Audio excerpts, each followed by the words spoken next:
At the very heart of the idea behind the ASEAN IP Academy, as is with the majority of ARISE plus IPR programs and activities, the rationale comes from the ASEAN IPR Action Plan.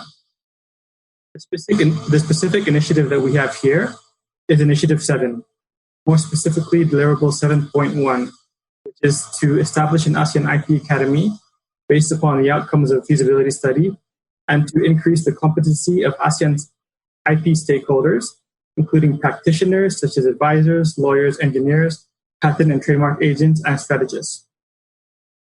For the first year of ARISE plus IPR, we have done some work towards Deliverable 7.1, the very first parts of the work, which includes the provision of a feasibility study.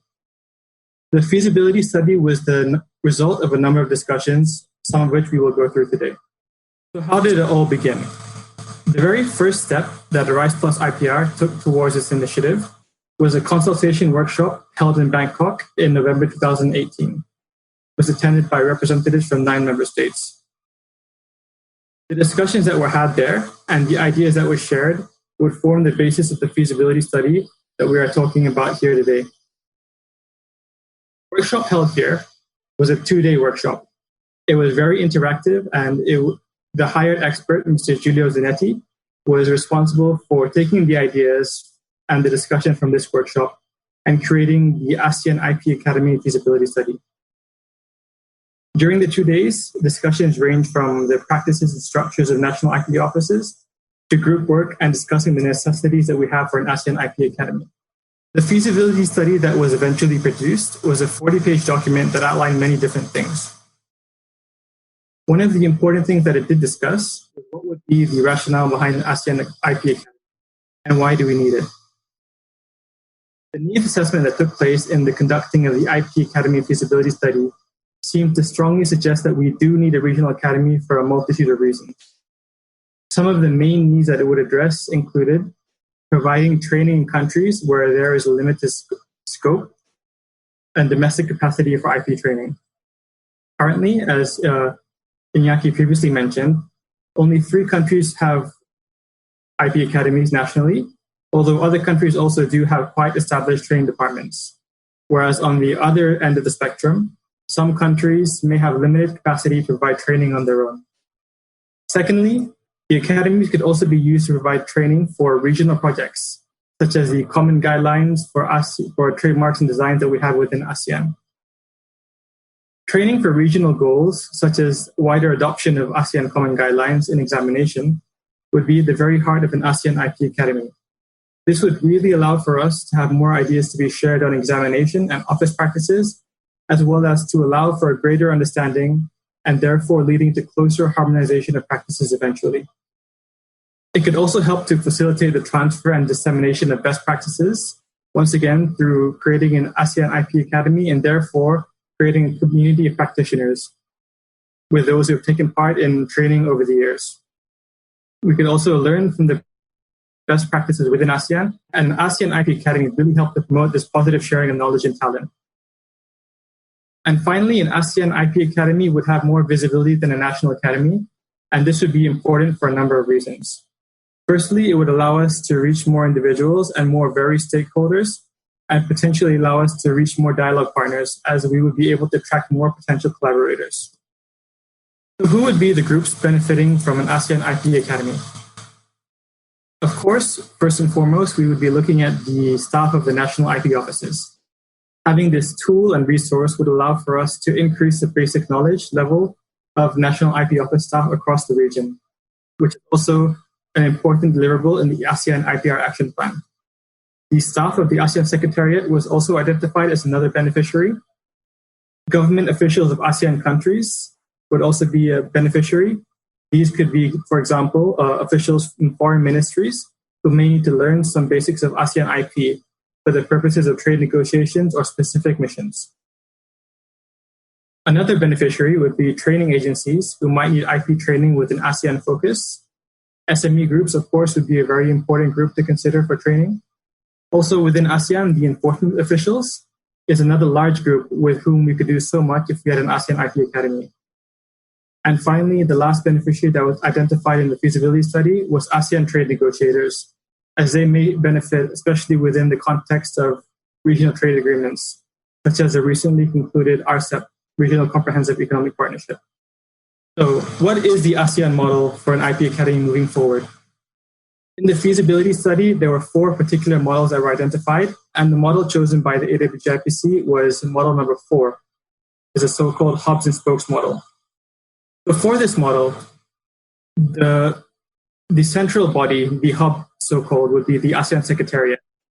So this would involve ASEC with the help of ARISE+IPR at the start, being a central coordinating body to plan out initiatives and activities for the IP Academy. So in this model, the ASEAN member states would be responsible and in charge of creating specific training and initiatives. For example, one country could share and deliver a training on the trademark common guidelines, where another country could provide content and contribute by providing modules on IP valuation. And another country, for example, could provide training on IP enforcement. This model would not require a physical office to begin with, and a lot of the work could be done remotely, with the opportunity to meet every so often or as is required. And in this current climate, it could even involve countries conducting online training and experience sharing, similar to what we are doing here today. This model would also require a certain amount of commitment from each ASEAN member state. So what would that commitment be? Over the next few months, since this information in this particular slide has been presented to the AWGIPC, they have proceeded to choose the hubs and spokes model, or model number 4. These are the things that would need to be done towards the creation of an ASEAN IP Academy. Each country should appoint one of their staff members to act as a focal point for the new ASEAN IP Academy. A lead country or countries should be appointed to play a coordinating role and assist with the work that ASEC has to do.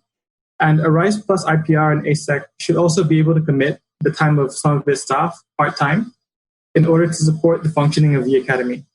The study also stressed that it's very important that this model of an IP Academy operates as a networked academy, with training programs provided for and created by dialogue partners, the members of the IP Academy, with a concentration on e-learning for the meantime. Especially at the beginning, it's very important to leverage upon existing materials that we have access to. For example, the materials that ARISE+IPR can access through the EU IPO Academy would be one starting point that we have. There's also a great number of material that could be adapted from the IP academies that we have nationally within ASEAN and from the different training departments. And it would be very important to make all this material available online so that it could reach the most amount of people as possible. The last slide that we have here before we pass the floor to the ASEAN Secretariat is not something that I wanted to go into too much detail on, as Maslina will be providing the majority of the updates from the AWGIPC, but we just wanted to show the trainer communication that ARISE+IPR has had to lead us here today. During the 57th AWGIPC in Siem Reap, the report from the consultation workshop in Bangkok was shared with all the working group members. Following this, at the 58th AWGIPC held in Bangkok, the full feasibility study was shared. And following discussions held at the 60th AWGIPC, the heads of IP offices chose the ASEAN Academy model, namely model number 4, or the hubs and spokes model that we just looked at. And here we are today, implementing these discussions and hopefully producing a roadmap towards the creation of an ASEAN IP Academy. I would like to pass the floor and the screen to Maslina to share the rest of the presentations. Okay. All right, thank you, Bakhtiar, and a very good afternoon, everyone. Following up from Bakhtiar's last slide, I would like to share with you more details about the series of discussions on the IP Academy that has taken place at the AWGIPC meetings. So this is just to make sure that everyone is on the same page, both the AWGIPC as well as the participants from the ASEAN member states today, since some of you may not have participated in the November 2018 workshop, and this may be the first time you're involved in the IP Academy discussion. So the series of discussion on the IP Academy took place over at least 5 meetings. So as you can see, we started the discussion somewhere in September 2018, and finally we concluded or came to a decision in November 2019. So the discussion took place over at least 5 meetings. So that spanned over more than 1 year. And by AWGIPC standards, it's actually quite a long time. So this is actually an indication that this particular topic is something that is very important to the AWGIPC. And at every discussion session, as those of you who are participating in the AWGIPC would know, it was always a very lengthy discussion on this particular topic. So now I would like to share with you the key outcomes from each of these meetings, which eventually led us to where we are today discussing on this topic. So briefly, at the 56th meeting in September 2018, ASEC updated the meeting on the support by ARISE+, as well as the support by Korea to set up an ASEAN Korea Training Center. So this one came about because of an MOU between Korea, or rather KIPO, and the AWGIPC that was signed in March 2018. So the meeting was quite concerned about the overlap in terms of support from both dialogue partners, and the meeting agreed to review the outcomes from both proposals before making a decision. So at the 57th meeting, which took place in November 2018, as Bakhtiar shared, the outcomes of the regional workshop was shared with the participants. And of course, the study recommended setting up an ASEAN IP Academy with 4 models proposed. It was also recommended that we start off with Model 4. There was also emphasis on starting small and eventually developing itself to become a bigger and more established IP academy over time. So what was also important was the element of co-ownership and co-management, as well as to have a database of experts and trainers who are able to conduct training for the ASEAN region. So there were some concerns and inquiries by the meeting, by the ASEAN member states at the previous session. So these were addressed by the consultant in his final report, which was completed in March 2019. So at about the same time, Korea also organized the knowledge sharing program, or the KSP seminar. One of the topics in this seminar was on IP education and training, specifically on the need for IP education and training in the ASEAN region, the status of ASEAN IP education and training. They also shared with us their own experience and IP educational models in Korea, as well as some of the samples that they use for IP training. So again, the AWGIPC couldn't come to a concrete conclusion at this particular meeting. So the discussion continued at the next one, which was in July 2019.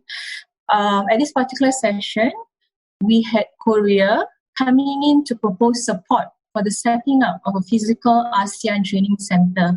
So this was pretty much backed up by the study, the KSP study that they did from here, which showed that there was a need for an ASEAN training center. This was also very much what the results that we got from the ARISE+ feasibility study already. However, the meeting decided that ASEAN should not rush into the setting up of a physical academy as yet, and they wanted to consider instead retaining flexibility to work with multiple dialogue partners beyond just Korea and EUIPO.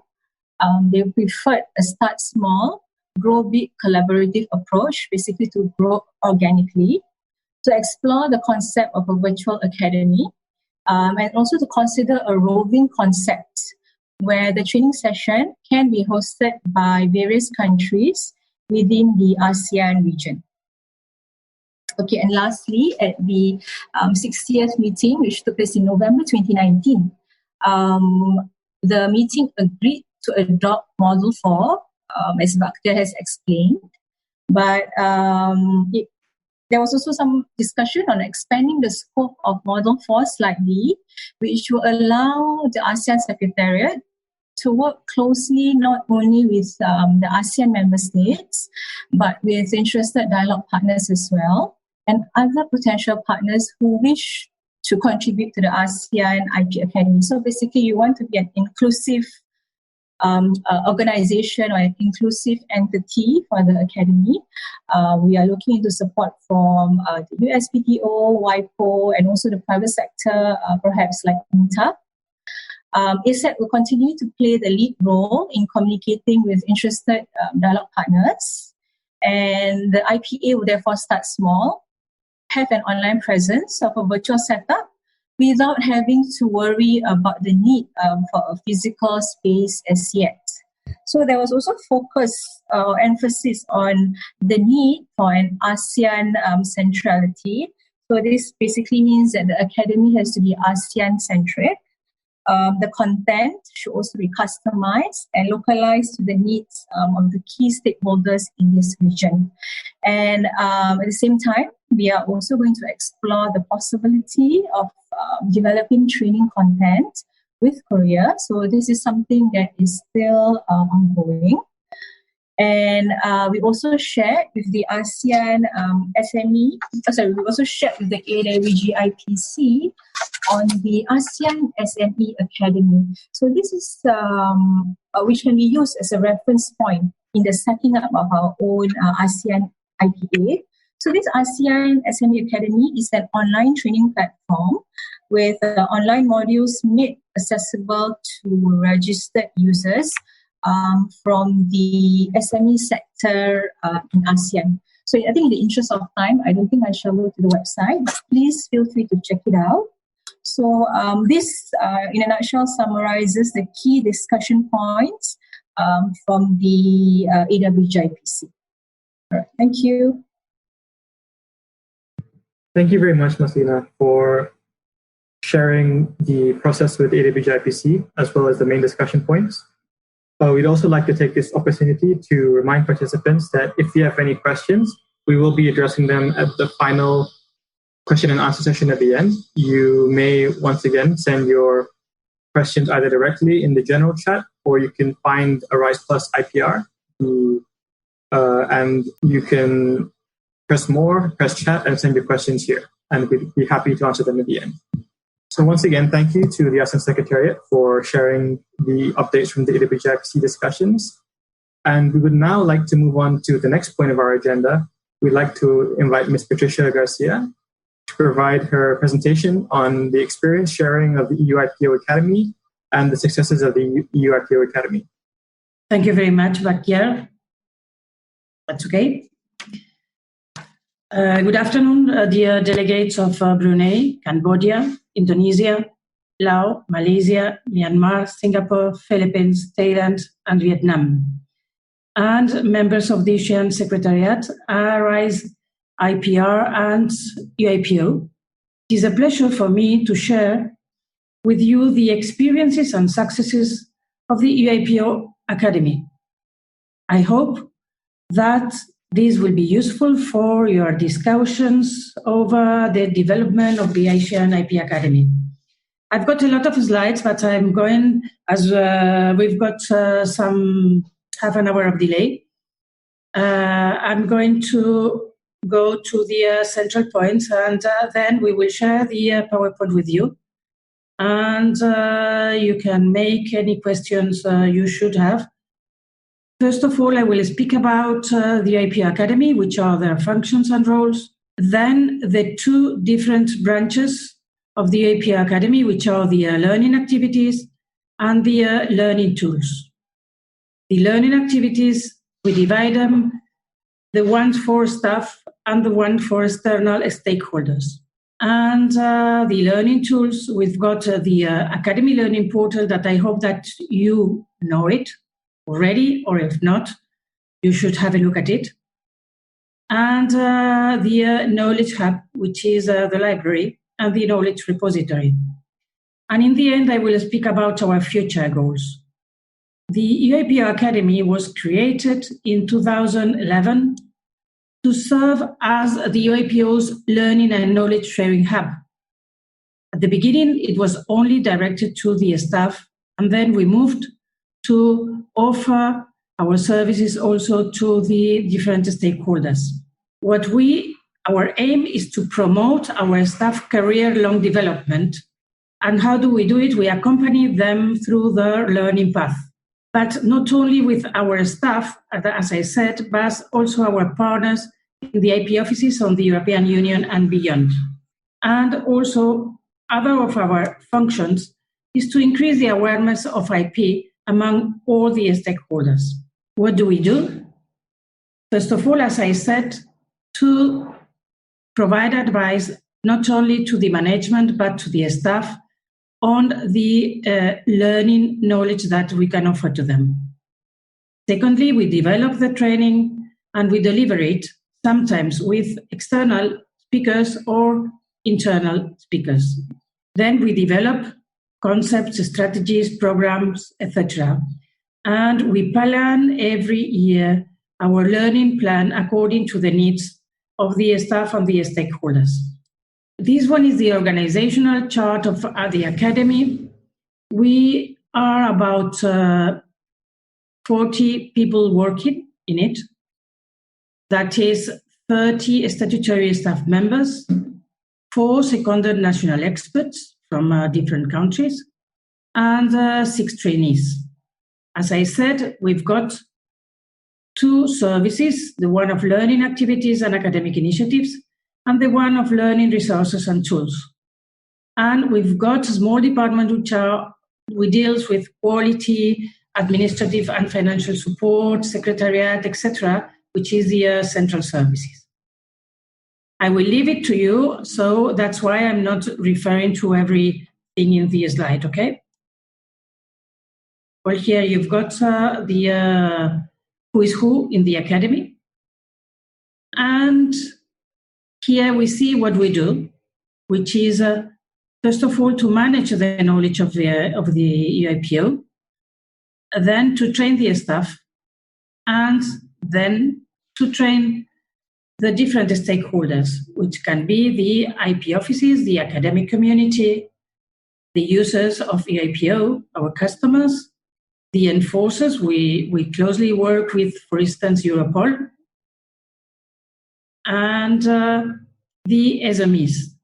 In our new strategic program, SP 2025, the focus is on the SMEs. And we develop different projects, as we will see afterwards. Which are the different roles within the EIPO and the Academy? First of all, it is the job holder, the member of the staff who is responsible for his own learning. And he's got to identify his learning needs and seek the courses that will be suitable for him. Then we've got the line manager, that is the boss of the job holder, who will help him to identify the learning needs. He's got to authorize also his training courses, and he will follow up if the course was suitable for him and if he has improved his work. Then we've got the learning professionals, which are the people who work at the Academy, and his first job is to identify and analyze the staff learning needs, but also to advise the line managers and the staff, also to design learning activities and monitor the effectiveness of the learning and training courses. And UIPO as a whole, the organization who provides the learning framework, allocates the budget for training, and promotes the e-learning and other activities between the staff. I've talked about the learning needs. No, sorry, this one. You know that every member of staff has got what we call a learning curriculum. That means that for every profile, there is a minimum required learning that deals with technical knowledge, organizational knowledge, and corporate competencies. That's why we've got a learning path for every member of the staff, and the additional individual learning will be decided between the line manager and the member of the staff, depending on his needs and the performance of his work. Every year, as I said, we develop an Academy annual operational plan with all our courses and activities. For this, several stakeholders are consulted annually of their learning needs, not only our staff, but also user associations, universities, national offices, etc. The feedback of all those surveys is taken into account when planning the next Academy annual operational plan. The Academy has got several relevant bodies. First one is the Academy Knowledge Circle. It's like a think tank.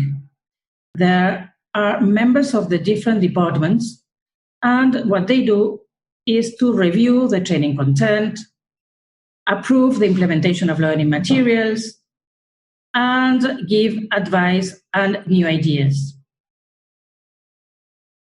The second one is the Academy Resources Committee. As I said, we've got internal speakers. For that, the different departments must allow us to have those speakers, and every year, every department says how many hours we are going to have from their staff. And the third one is human resources. We couldn't work if we do not work in close collaboration with the human department, because they give us their advice on how to develop the corporate competencies, for instance, what are needed to develop personal needs. And all this is because they've got all the information on the surveys, the results of the staff satisfaction survey, the results of the appraisals, etc. Which is our learning approach. It's a multidisciplinary. As you can see in the slide, we've got a face-to-face learning, then an online learning, and a blended learning composed of both of them. As you can imagine, the staff prefers face-to-face learning, but we promote the online learning or the blended learning. We are going to see now the learning activities for the staff. First of all, we've got what we call in-house courses. These courses can be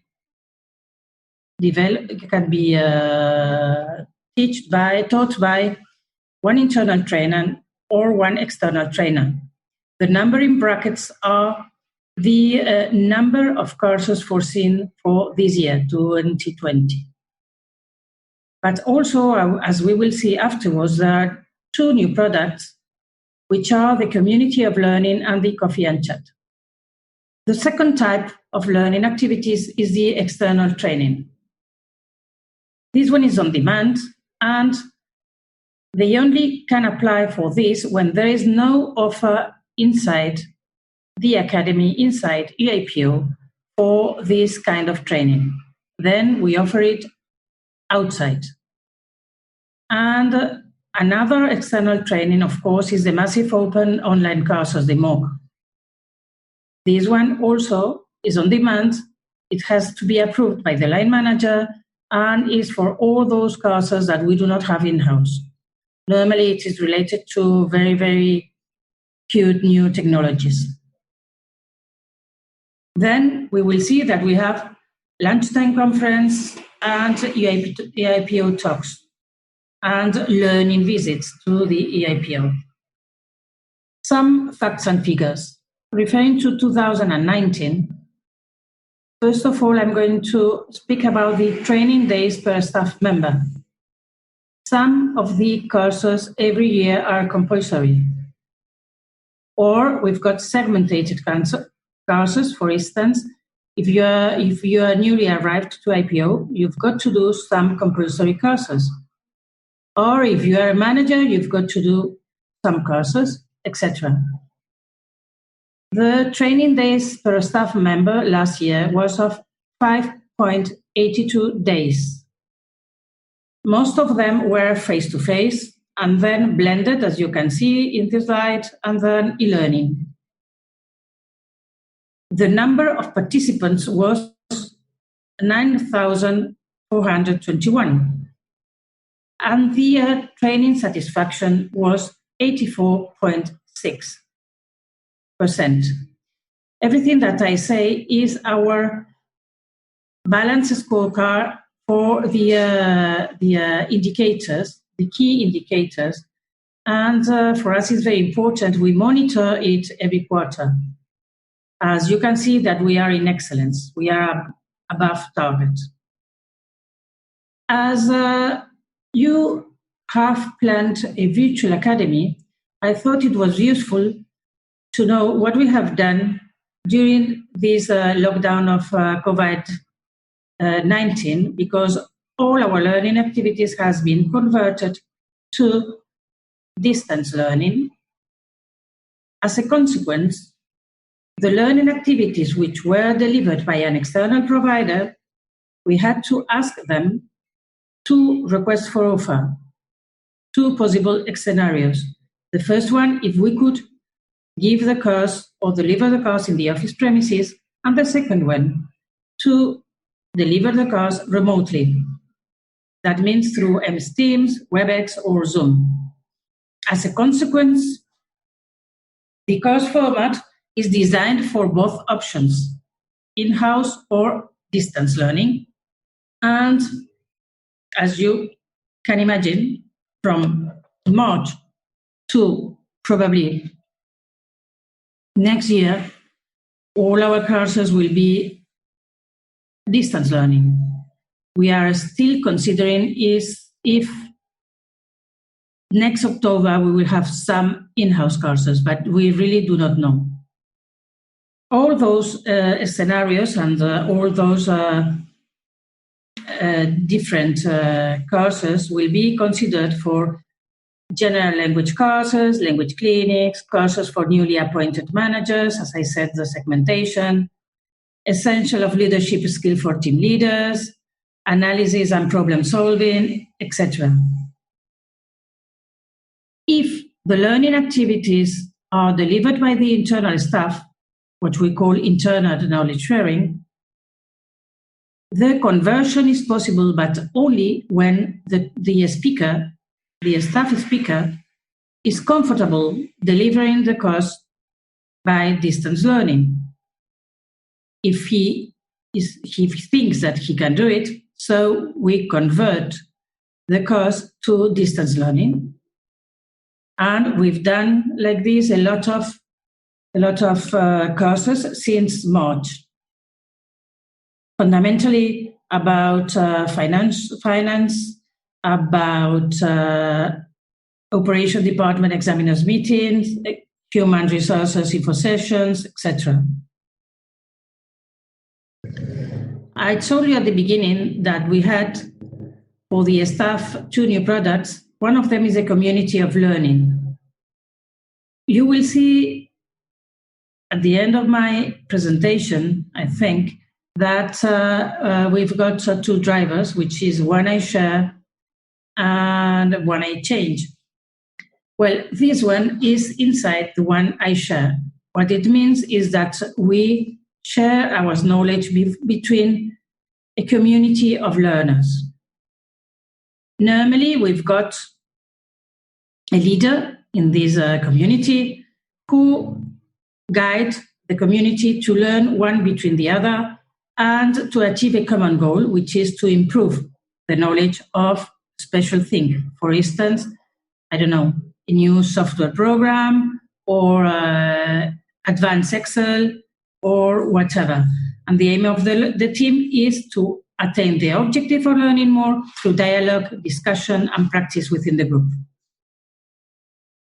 Now I'm going to refer to the learning activities for external stakeholders. The principal learning activities for external stakeholders are, first of all, the major IP events. For instance, the regional seminars on different topics that we've got 2 per year and is open to all national offices. The second one is IP seminars, which is open to all stakeholders. And every year we've got also different topics, for instance, case law or SMEs or whatever. Then every year we've got a special course for paralegals. And we've got also courses for different universities. Then we've got a product, which is the Tuesday webinars that we will see afterwards, and the visit to the UAPO. Then we've got, with EPO and all the European IPOs, we've got a network meeting every year. And then we've got two programs. One is directed to practitioners and the other is to young graduates that we will see afterwards. This one is our learning catalog for stakeholders. You can have it on the you have it on the website if you want to have a look at it. And we've got, from the beginning of the year, we publish it, and we've got here all the courses and all the training activities that will be through all the year. Tuesday webinars really is a product of reference in our academy.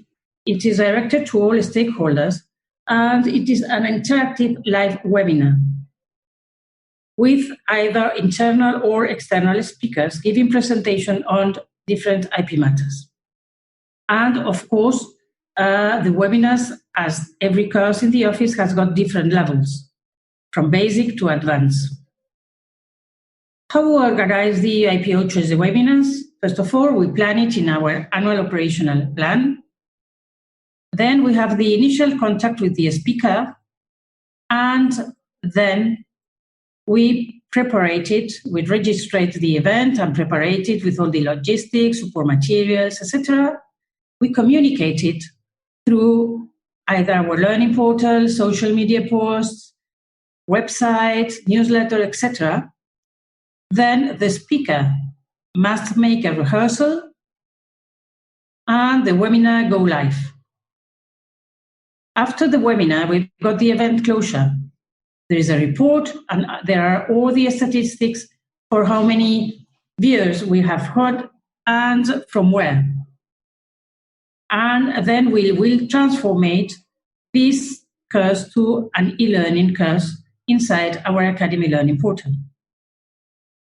Here you see the learning creation. You see here behind the scenes, this is the scenario where the speakers speak in the EIPO premises. And here is the live broadcasting. These two, we had to adapt it to the COVID. Normally, as I said, the webinars are recorded in the EIPO premises in our studio.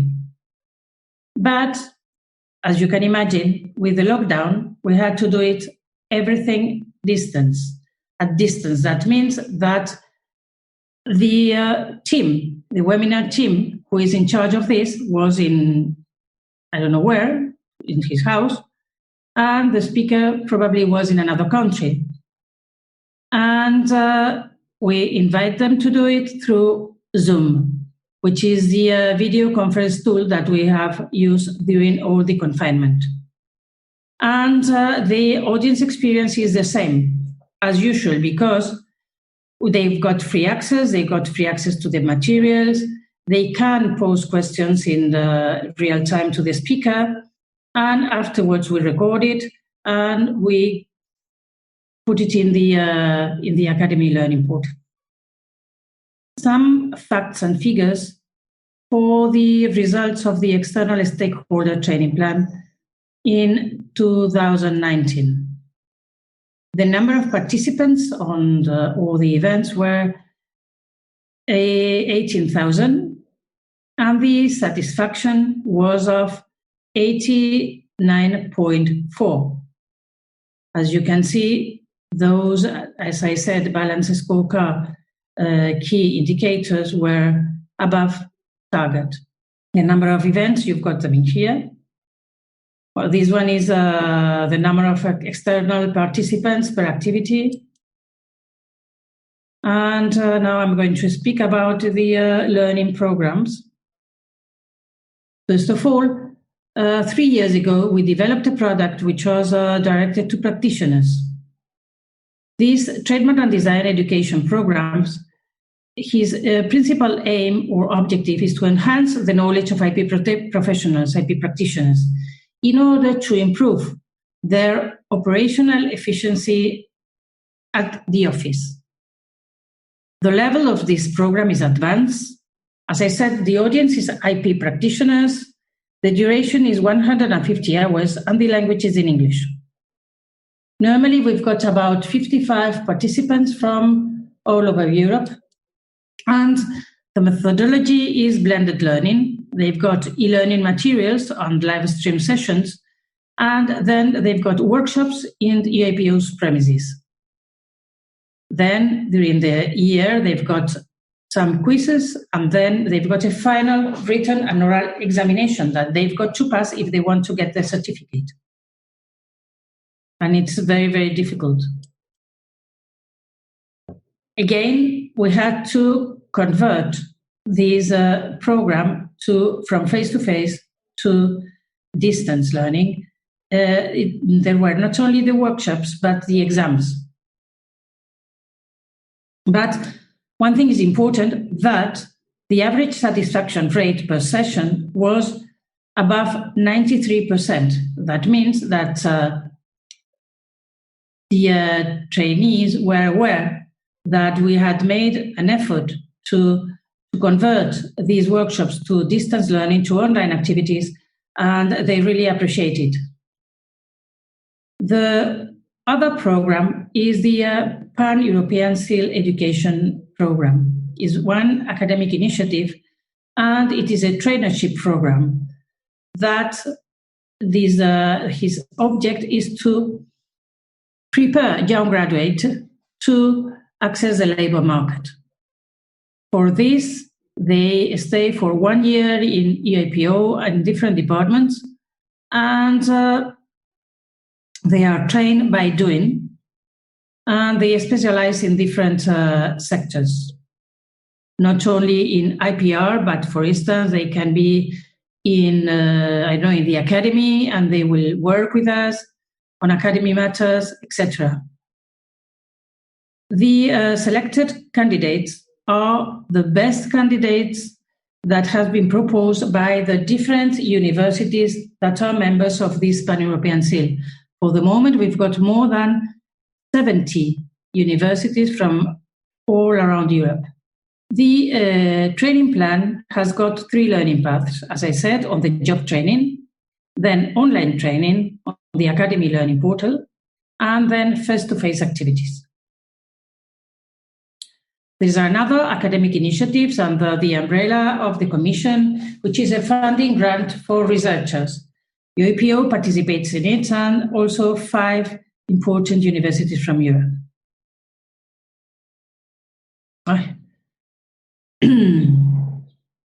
Now I'm going to speak about the networks and collaboration. As I said, we've got an academy network, and every year we got a meeting with our focal points from the different IPOs, European IPOs. The objective of this academy network is to provide sharing experiences between one and another, and also strengthen the network among the intellectual property offices.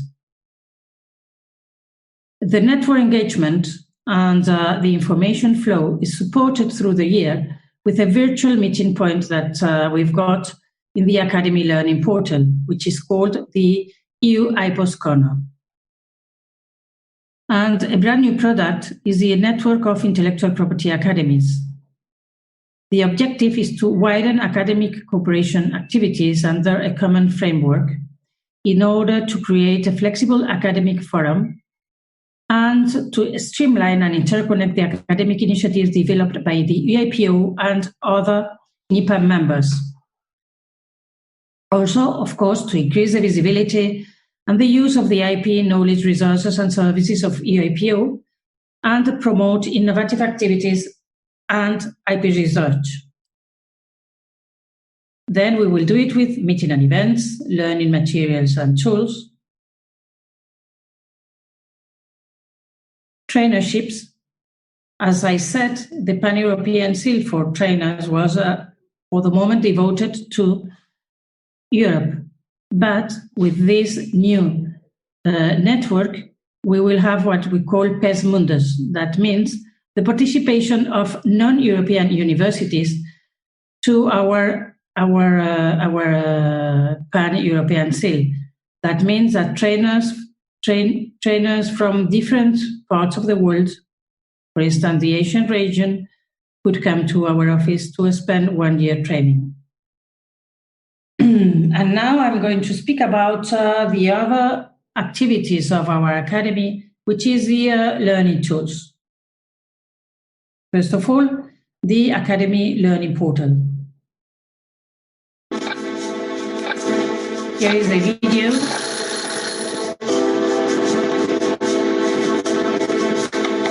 There is always time to learn at EU IPO Academy's Learning Portal. With internet access and a computer, you can learn in your own time and from wherever you are.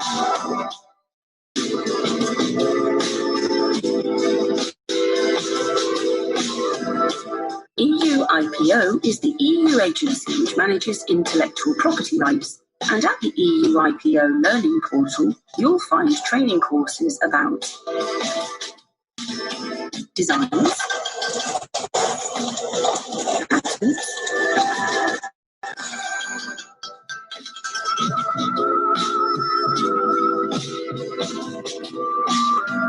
and trademarks, as well as IP law in general, case law, and many other topics. You can either start from scratch, or you can study the subjects more in depth. You can also get certificates for completing the courses. For EU IPO staff, there are many other courses and training materials available online.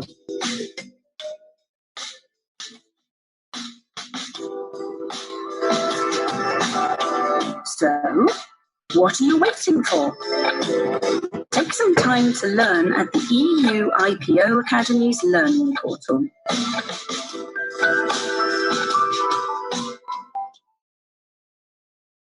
So after this video, you know that for the staff, we've got not only IP courses, but also soft skills in order to develop their competencies. We give flexible learning opportunities. We've got courses that last from 10 minutes to 4 hours. The courses are in several languages. They are self-paced, as you can imagine. And we've got more than 150 IP courses certified. And of course, it's free of charge for stakeholders. How many courses have we got now on the Learning Portal? We've got nearly 1,900 available courses with nearly 500 courses with certificate. And the number of active users is nearly 21,000.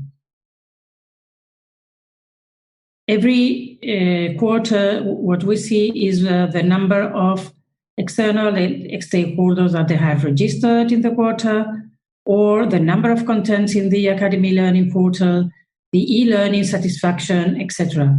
For instance, for Q1 2020, the learning satisfaction was of 86%. And the other day, they told me that from the beginning of the year, we have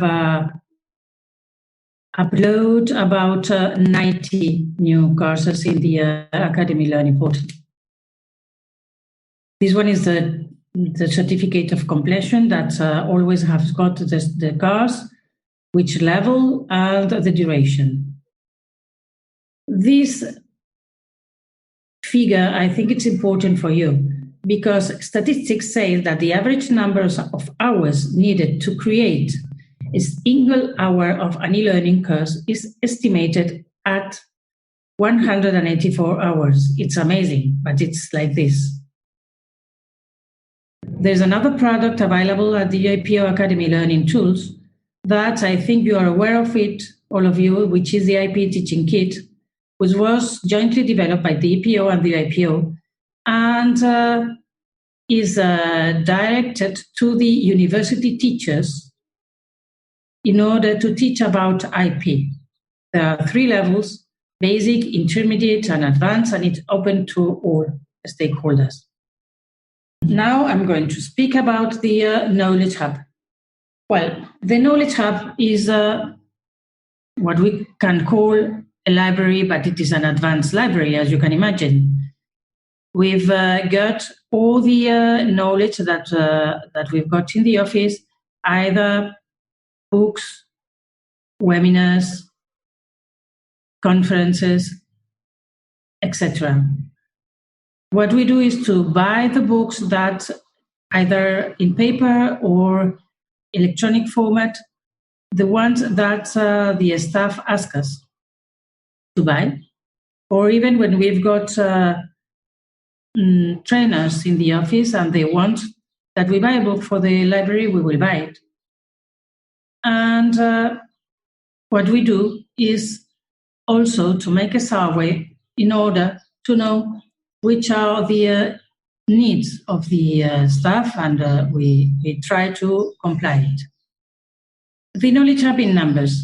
We've got local collections, that is in-house, 27,000, but we use an open source with the community, the European community, that give us about 4 million collections.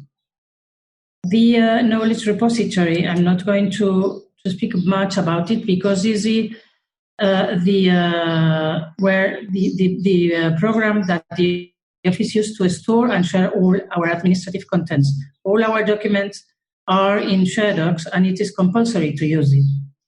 And the last item that I'm going to refer to is the future goals of the Academy. First of all, which is the environment nowadays in terms of learning needs? As we know, there are rapid and deep technological changes, and we must be aware of them in order to customize our offer.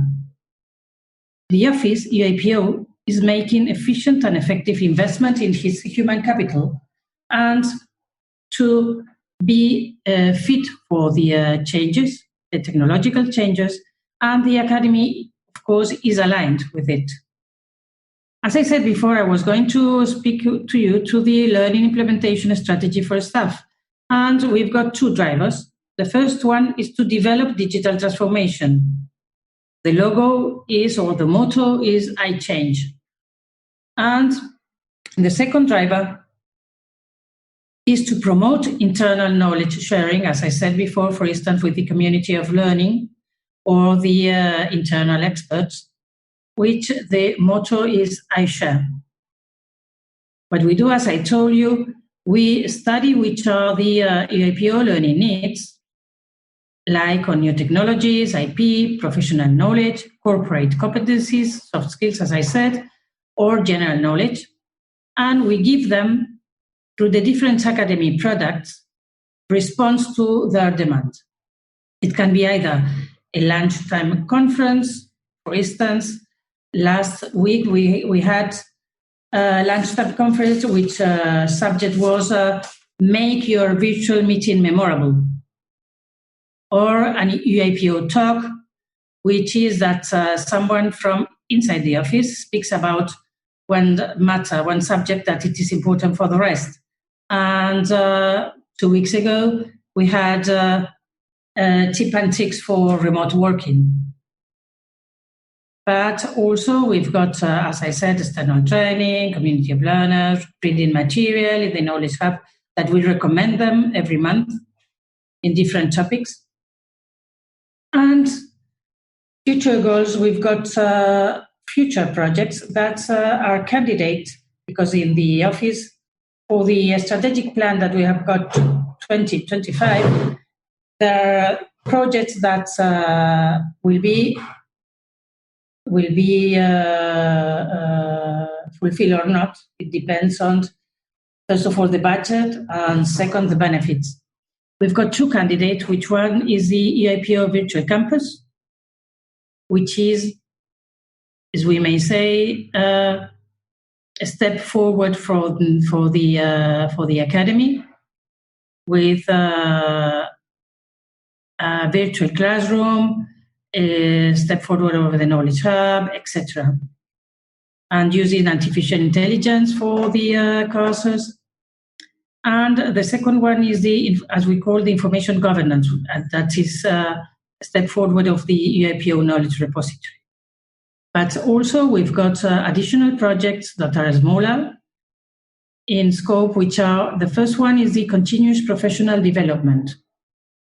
From different countries, the association, recognize our certificates for the continuous professional development of their practitioners. And we want that other countries will use our certificates, will use our courses in order to comply with the CPD national requirements. The second one, as I said, the standard e-library portal, which is the IPO Knowledge Hub, in order to give it to different external stakeholders by creating a network of IP libraries. We will open our Knowledge Hub to the different IPOs, and we will begin with as a pilot with the European IPOs, but then we will go to non-European IPOs, international organizations, institutions and agencies, etc. And the last additional project is, as I told you, there was a trademark and design education program for practitioners. Now, responding to the demand of user associations and our users, we are developing a new program for paralegals. The training package will be designed similar to the one of practitioners, using a blended learning methodology, online content from our learning portal, and face-to-face events. I believe this is addressed to Patricia. Can you share more about the joint doctorate program, please? Yes, of course. As I said, it is funded by the European Commission, and it has lasted for 4 years. The presentation of the thesis will be next 25th of June. I will, if you want it will be a conference, a virtual conference, and if you want to attend, I will share the link with Bakhtiar in order that he will provide it to you, because now for me it's difficult to find it. But if not, you can go through the Academy Learning Portal, and there will be the publicity of these events. The topics of those theses are completely different from one to another. For instance, there are on patents or on trade secrets or on trademarks, etc. And the 5 universities are 5 universities which has got a very important IP chart. Thank you very much, Patricia, for that information. This question, in fact, was from Mr. Loy, so I'd be delighted to share with you the further information for your information following the session. Next, this is a question that I believe would be best answered by the ASEAN Secretariat. If Mr. Loy would like to provide answer to this question. The question is, what role will the AWGIPC play in deciding upon topics for the IP Academy, or will it be done at the working level? Pass the floor to Maslina. Okay, so perhaps I will take this question on first, and if Mr. Lee has any comments, he can just add in. What role will the AWGIPC play? Okay, I would say that discussion on the topics would have to be done at the working level first. This is probably where there must be intense discussion and brainstorming with the focal group that we would like to set up with a representative from each country. So most probably the topics proposed will be from this working group, and we would still have to bring it up to the AWGIPC for their agreement and their endorsement. At this point of time, where we don't yet have a management set up for the IP Academy, or we don't have yet an advisory council, So this is something that has to be agreed by the AWGIPC first. Yeah, if I may just add, I suppose to decide on the topics for the IP Academy, it'll probably be demand-driven. And by that, I mean we'll, of course, do a survey or get inputs from our AMS on what kind of topics that they would like to see in order to cater to the needs of each of the individual AMS. But at the same time, also, we'll need to develop what they call an ASEAN-centric kind of a syllabus.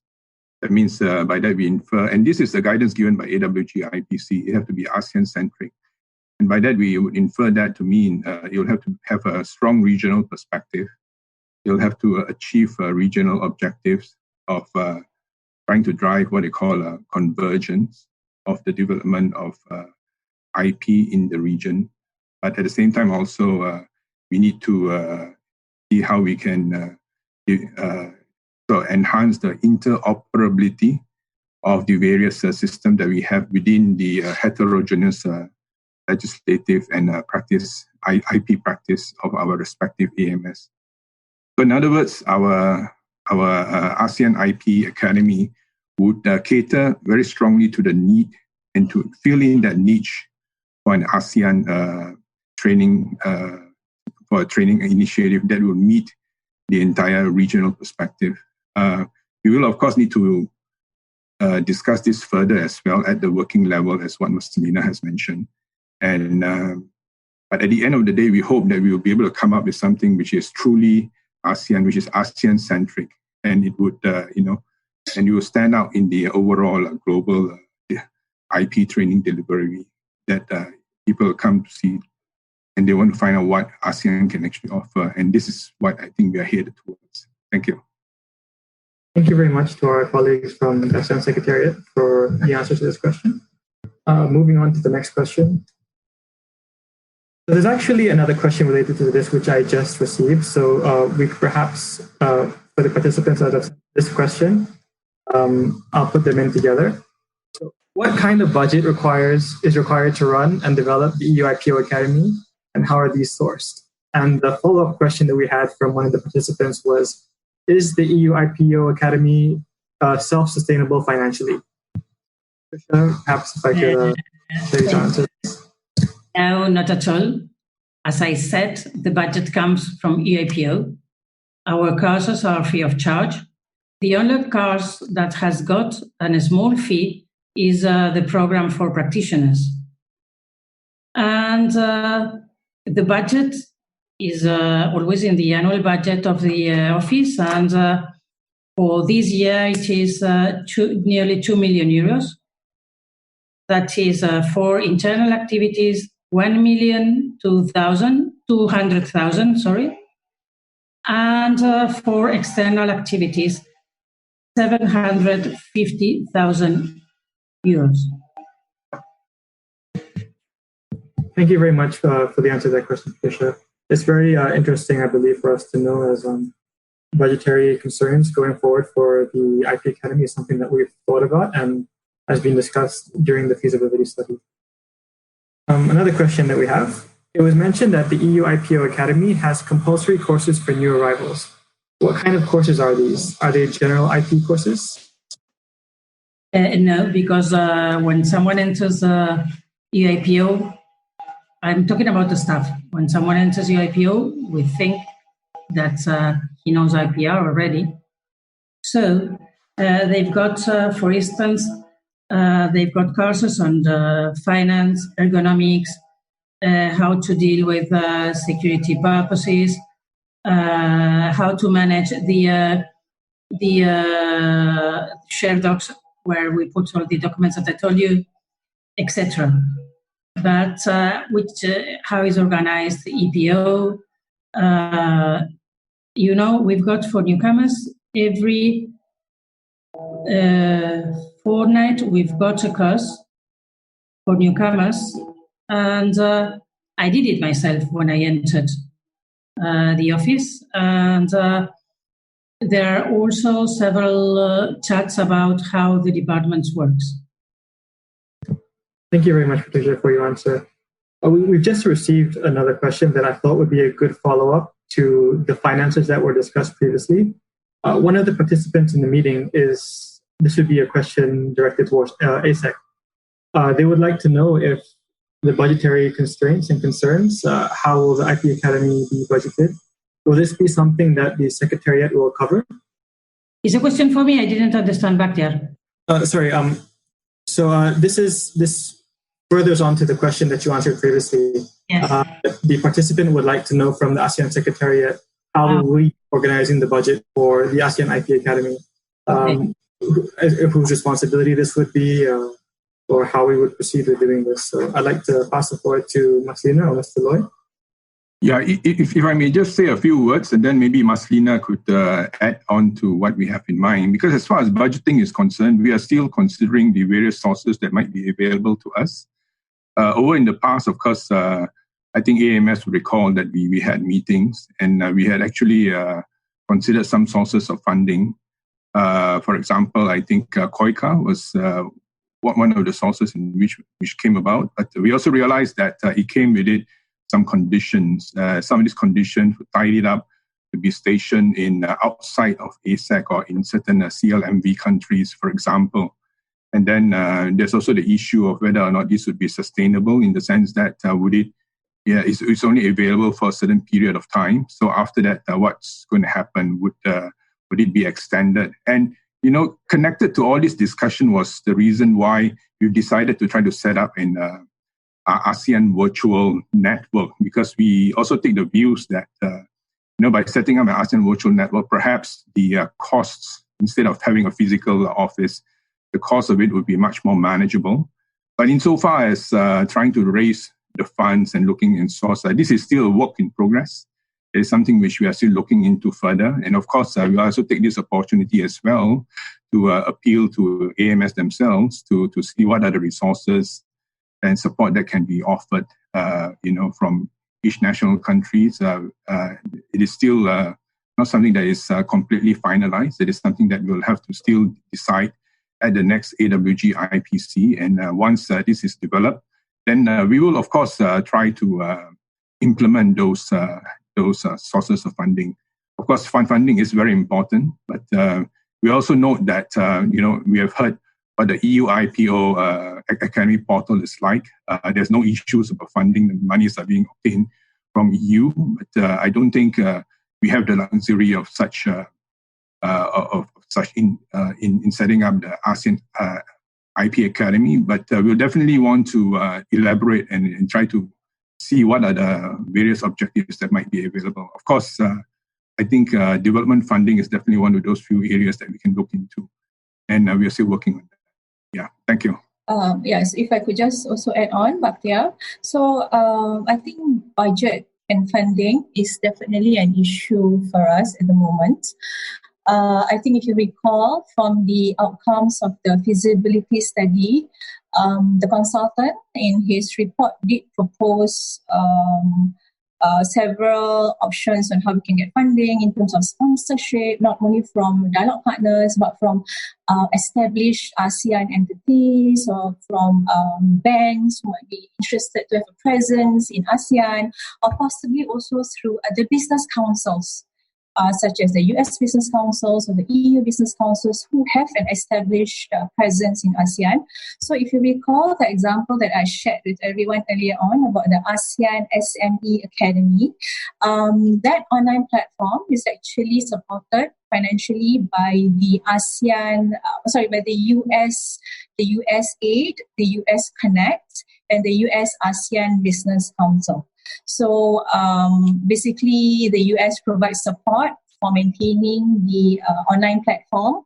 And I was told that the courses which are on this online platform are then contributed by various other interested partners from not only from within the ASEAN region, but from outside the region as well. So we are hoping for a similar setup in that sense, where we hope we can get someone or an entity to sponsor us at the virtual platform level first, and then we will slowly seek sponsorship from established entities in the region or even outside the region who may be interested to contribute to this initiative. Thank you very much, Mr. Loy and Maslina, for the great answers to that particular question. So we'd like to move on to the next question. The next question that we had would be for Patricia. Does the EU IPO also do accreditation seminars, such as for patent or trademark agents? No, not at all. Even the certificate that we give to the practitioners once they have passed the exam of the program, it is not an accreditation. It only says that they have succeeded the exam and has done the course. That's all. But we do not accreditate patent and trademark agents, like, for instance, the EPO for European patent attorneys. Not at all. Thank you, Patricia, for the answer to that question. The next question that we have is also directed to Patricia. What are the criteria that have to be met for adapting, I believe that's face-to-face courses into distance learning? I think that, first of all, is the length of the course, because it must be shorter. So you've got to adapt the content for this time. Secondly, you've got to train the people to speak on a webcam. And we have done it, for instance, for the staff that were giving the workshops on the practitioners program, and we normally do it for the speakers of the Tuesday webinars, and therefore to adopt a good platform. Because, for instance, for us, when we began the language courses with WebEx, it was very difficult. It was not so good. And then we had to change to MS Teams, for instance. Thank you very much, Patricia. I think this question is something that's very relevant, especially for the times we're in today. A lot of the countries who have been creating their courses or who've had things that they've had to run, they've had to consider what are the considerations that we have to be able to turn these courses into distance learning courses, and whether it's something that we should tackle. So I think it's good to know the criteria that the EU IPO has before it considers developing a course from face-to-face to distance learning. The next question we had is something that's just come through. One more. Please, of course. But I recommend always, when it is a distance learning course, is to go to the point. Thank you very much, Patricia. There's one more question that's just coming through, so it's not typed up yet, but I'll also type it up at the same time. This question is also directed towards Patricia and the EU IPO. Aside from training and learning programs, does the EU IPO also conduct internally created research or studies on IP and IP-related topics? If it's not under the EU IPO Academy, who normally handles this kind of work? Yes, normally this kind of work is handled by the observatory. And there are different studies. They are all available. You can download them from the EIPO website. For instance, the last one, I think it was on the counterfeiting on the pharmaceutical products or something like that.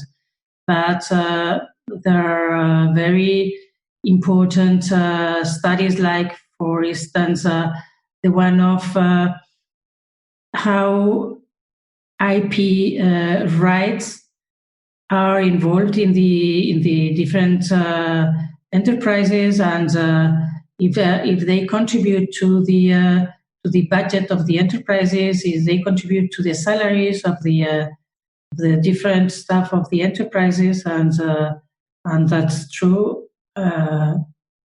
The enterprises that deals with IPR are more, I don't know how to say, but more efficient or more involved than the ones that do not. So go to the observatory and you will have all those studies. Thank you. As Patricia just mentioned, recently, I think just last week, there was a joint EU IPO Europol study which was produced. If you follow the EU IPO and also IPR development on LinkedIn, Both of these studies are available there, so you could access it from there or from the EU IPO website. Also to add, in 2017, there was an EU IPO study on how trademarks are affected by SMEs. And this was also done by the EU IPO Observatory. And this study was adapted to ASEAN by INTA. So a lot of the work that the EU IPO has done in terms of these studies has also been adapted to ASEAN. And there's also an EU IPO INTA study on the effectiveness of trademarks for SMEs. So that's also available on the website. So I'd urge you, if you're interested in those topics, to have a look at them as well. Finally, there's one more question that we have before we conclude today's Q&A session. It's also not been typed up yet, so I'd like to explain it first before I put it up on the slide. Also, this would be addressed to Patricia and the EU IPO Academy. So the final question, does the EU IPO provide the link to do any training activities for external stakeholders? And how does the EU IPO manage coordination with them so that training is on target and can positively impact the development of the IP system? Yes, it's a difficult question, really. What we do is, first of all, you've got the IPO Academy Learning Portal, and you can go to the news and subscribe you. Like this, you will get all our offer every month. And then, how do we know if these impacts on the IP system? I always say the same. It's very difficult to measure that, but if the knowledge of the different stakeholders on IP grows, the system will grow too. Please do note that your data will be processed according to the Zoom privacy statement. Moving on to today's session. Today's session will operate a little differently from that we had on Monday. Today we'll be having two roundtable sessions. The first will be on the implementation plan for an ASEAN IP Academy moving forward. And the second will be a roundtable discussion on the importance of trainers and adapting towards online learning. Both sessions will be moderated by Ms. Patricia Garcia, the director of the EU IPO Academy. Now, to begin today's meeting, I would like to pass the floor to Ms. Patricia Garcia to start the session. Thank you very much, Bakhtiar. Good morning, good afternoon, dear delegates. As Bakhtiar has already said, we've got in the agenda, the first point is the implementation plan for the Asian IP Academy moving forward. That is to discuss the way forward and what the Asian IP Academy you hope to achieve. Mr. Bakhtiar and Mr. Loy are going to present us a roadmap and the characteristics of the implementation of such ASEAN IP Academy. So I will pass the floor first to Mr. Bakhtiar Hafez, that he will explain, as I said, the plan for the Asian IP Academy. Please, Bakhtiar. Thank you very much. So I'd just like to share my presentation. Sorry. Thank you again, Patricia, for the introduction. And as Patricia has mentioned, I'd like to kick off the roundtable discussion today by presenting briefly on the implementation plan for the ASEAN IP Academy moving forward. Firstly, from the ARISE+IPR perspective. So what is it that ARISE+IPR will be doing to support the Academy, both for our AWP3, as well as possibly moving forward? One of the main messages that was put out in the ASEAN IP Academy feasibility study that we discussed on the first day was that a start small, aim big approach would perhaps be the most ideal for ASEAN. This would ensure that ASEAN would not be overwhelmed by trying to manage a huge academy before the resources come in. And also this would help to ensure the success of an ASEAN IP Academy in the long run. So what could this mean for us? Start small, aim big. By 2020, possibly, if everybody agrees, we could have online training modules hosted on the ASEAN IP training platform or any other ASEAN approved platform. This will also be supported by ARISE+IPR, as in our annual work plan 3, which is recently approved by the AWJIPC. We have committed to putting together training modules on an online platform for ASEAN. Moving forward from 2020, by 2021 to 2022, perhaps it will be possible for ASEAN to have roving training seminars with ASEAN trainers providing training in their area of expertise. It's definitely known to everybody that we have a lot of IP experts in very specialized fields within ASEAN. And in fact, on the screen, you will see two examples of this. Firstly, on the top right, we have Mr. Nguyen Quang Tuan, who was a trainer for an ARISE+IPR activity in October 2019. And he was providing input and training on the topic definitions of industrial designs. On the bottom right, we also have our very talented colleagues from IPO Phil assisting an ARISE+ activity in training other ASEAN countries on Madrid Protocol operations, which took place in August 2019. From these two examples, we can see that we have a lot of talent here within ASEAN, and our most important decision going forward is figuring out how to mobilize this talent to ensure that it meets everybody's best benefits. So following the possibility of having these roving training seminars, whether they be online or in person, what does the future hold after that? Do we eventually have a physically hosted academy with full-time staff? Perhaps for this point and the future moving forwards, I would leave this to all our ASEAN colleagues and delegates here today, as this would truly be an ASEAN decision. And following the presentation of the ASEAN Secretariat and Mr. Loy, it would be great to hear some thoughts from the AMS on this. So as the previous slide mentioned, that we would be starting small and favoring having modules hosted online, I would like to touch very briefly on the ASEAN IP training platform, which could be a possible way in which we could host these training modules. Now, the ASEAN IP training platform was created to be a one-stop learning and information tool on IP to improve the capacity of the productive sector, especially SMEs within ASEAN countries. During previous meetings by ARISE+IPR that were hosted with all the ASEAN countries present, we have discussed regionally the idea of updating some of these modules and discussing the way forward for this tool. One option that we have here today is to create e-learning modules under the IP training platform. We could rename it and repurpose this IP training platform to not be for SMEs, but to be the main beneficiaries of this would be the IP offices. These training modules could eventually be merged onto an ASEAN IP Academy if we choose to have another website. We could also use this ASEAN IP training platform as a training tool for ASEAN, while keeping in mind that all the materials that we place on here within the coming months would not be lost. They would instead just be merged into any new IP Academy that may come along. This tool was actually developed by an external consultant under the ECAP3 project and was eventually handed over to Malaysia, who currently has the hosting for the tool. So there may be some work to be done for everybody to ensure buy-in for this, but this would be possible, and this is a resource that we have available to us right this moment. We have mentioned that ARISE Plus does have some support for an ASEAN IP Academy under our AWP3, so I'll just very briefly touch on this one last time. So Activity 7 of the ARISE Plus IPR Annual Work Plan 3 will support the ASEAN IP Academy through organizing online training modules that can be accessible to all ASEAN IP offices. These training modules would consist of content from ARISE Plus IPR, along with content from ASEAN member states. In fact, we already have one of these possible modules complete. We recently conducted a training on the ASEAN Common Guidelines for Trademarks with an EU IPO trademark expert, Tom Clark.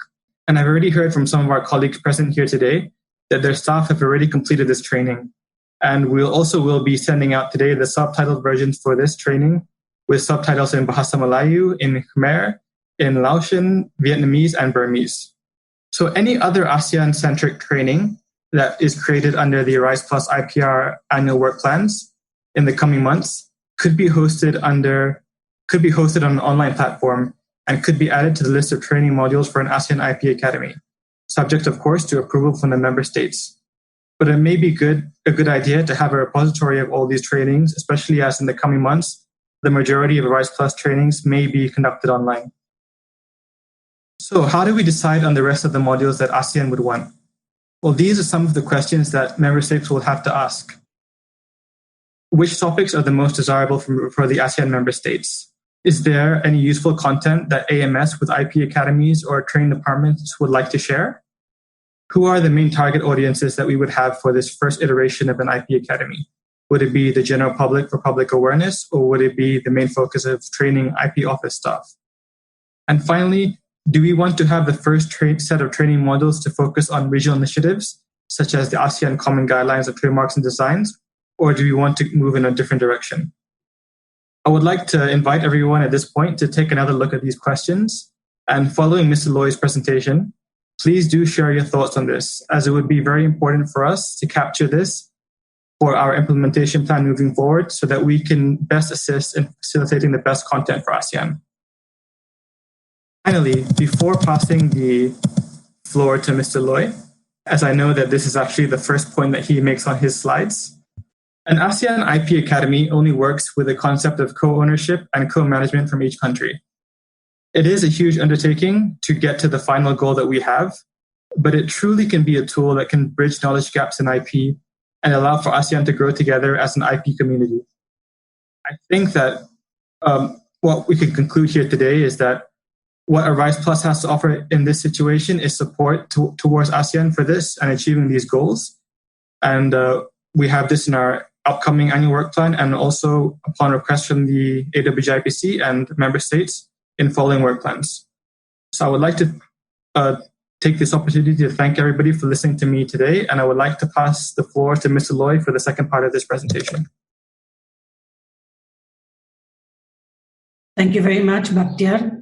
And now, Mr. Loy will present us the characteristics of an Asian IP Academy. Mr. Loy, please, the floor is yours. Thank you very much, Bakhtiar, for a very comprehensive presentation. I think you made most of the points that I wanted to say. So perhaps what we can do now is just have a look at my presentation here on the basis as a reaffirmation. Good afternoon to my fellow delegates. Thank you very much for having invited me to participate in this roundtable discussion. And may I just quickly run through my slides? Firstly, as what Bakhtiar has mentioned, it is true that our aim really is to start small and then to eventually develop the format in which we are going to present the IPA Academy. What we can do is to develop some kind of a strategy, a vision about how we want to proceed, and then have the strategy and tactics and see how the outcomes, be reinforced. And over time, then we can consider expanding on how we intend to move forward from a virtual setup to a more diverse and perhaps physical space kind of an office. So yes, true. Start small and think big. But as Bakhtiar also mentioned, yes, we are also looking at co-ownership. That means equal ownership by all AMS into this platform here. So all of us would be responsible in driving this platform forward. And in terms of the management, co-management, we intend to have all the management functions, of course, be shared by the AMS. As to how we intend to do that will probably depend also on whether we're going to set up some kind of a committee comprising ASEC and also, a few representatives from the ASEAN member states. Yeah, we will of course have to develop a database of all the experts that we are going to tap on, and this would invariably will have to come from our existing database, those from the AMS national IP academies, and also from our various dialogue partners. But outside that, also we should be able to draw on the database from the private sector. And in this regard, what we can do is to identify universities and consultants and practicing law firms and also other IP institutions where we can have a very comprehensive database that we can draw on. Another characteristic of the IP Academy for ASEAN is this is going to be a very inclusive kind of approach. So that means even though we recognize the heterogeneous nature of our respective ASEAN member states, with some countries with a very fast pace of development, and others are catching up and all that, and with different pace in IP infrastructure as well. But the approach towards this IP Academy really is to ensure that we are building it on an inclusive basis where all countries and partners are given equal opportunity and also attention. Of course, we will have to work with all interested parties, as I mentioned earlier, but there are also various degrees of collaboration models which we can look at. Some full collaboration, partial collaboration, coaching or mentoring, and working together with other potentially interested partners will, of course, make us so much more stronger and also empower our platform, which, even though it's being used and even though it starts from a very small stage. We are also considering and we are exploring the concept of a virtual academy. Yes, I've heard what Bhakhtiar said about incorporating the IP training platform and together with our IPA, and then to see whether we can grow together. But and also within the virtual academy, also there are various frameworks in which we can draw on as to what kind of learning and development strategy that we can look at. Like, for example, are we looking at self-directed learning, traditional focus techniques, which is basically design and standalone, or multifaceted focus strategy, system level, performance enhancement solutions. As mentioned also earlier by Bhakhtiar, we are looking at the roving concept. And by this roving concept, you see this picture here of a globe in the world. It's probably because it's basically reflective of the fact that we do have dialogue partners from all over the world, which should be able to play a supporting role in contributing to the development of the IPA. And at the same time as well, the national IP bodies of AMS in ASEAN also have their IP Academy with also their international network, which I believe we all can draw on. So the idea of a roving concept with a global mindset is something which is very workable and real. Of course, the IPA would have to focus on ASEAN centrality. This is, in fact, this is one of the characteristics which have been emphasized by the AWG IPC in the various meetings in which we had. And there'll be one which will have to be led by ASEAN. It'll be for ASEAN and be led by ASEAN. And the content must also have a regional focus with ASEAN-centric materials, drawing on what we already have, like, for example, the ASEAN Intellectual Property Portal. But at the same time also, we'll be looking at the IP issues from a regional basis, touching on global protection systems in which all ASEAN member states might be member or others who are going to join. And these are some of the perspectives in which we could actually help contribute in delivering the IPA output. And then the regional databases, how we can expand on it and how we can make full use of it. And of course, how we can collaborate with other databases and as well, so as to improve the benefits to the region and the business sectors. Then you also have the regional platforms that we can build on, IP portal, as we mentioned earlier, aspects. ASEAN Common Guidelines on various IP tools, some of which are already has been published, and others are being worked on, like the patent. And also we are looking on to upgraded versions of the others, and also new IP tools which feasibility study are being done on. And we have also business publications as well. Moving forward, we also need to identify trainers from each AMS and national IP offices in order to contribute to the IPA Academy.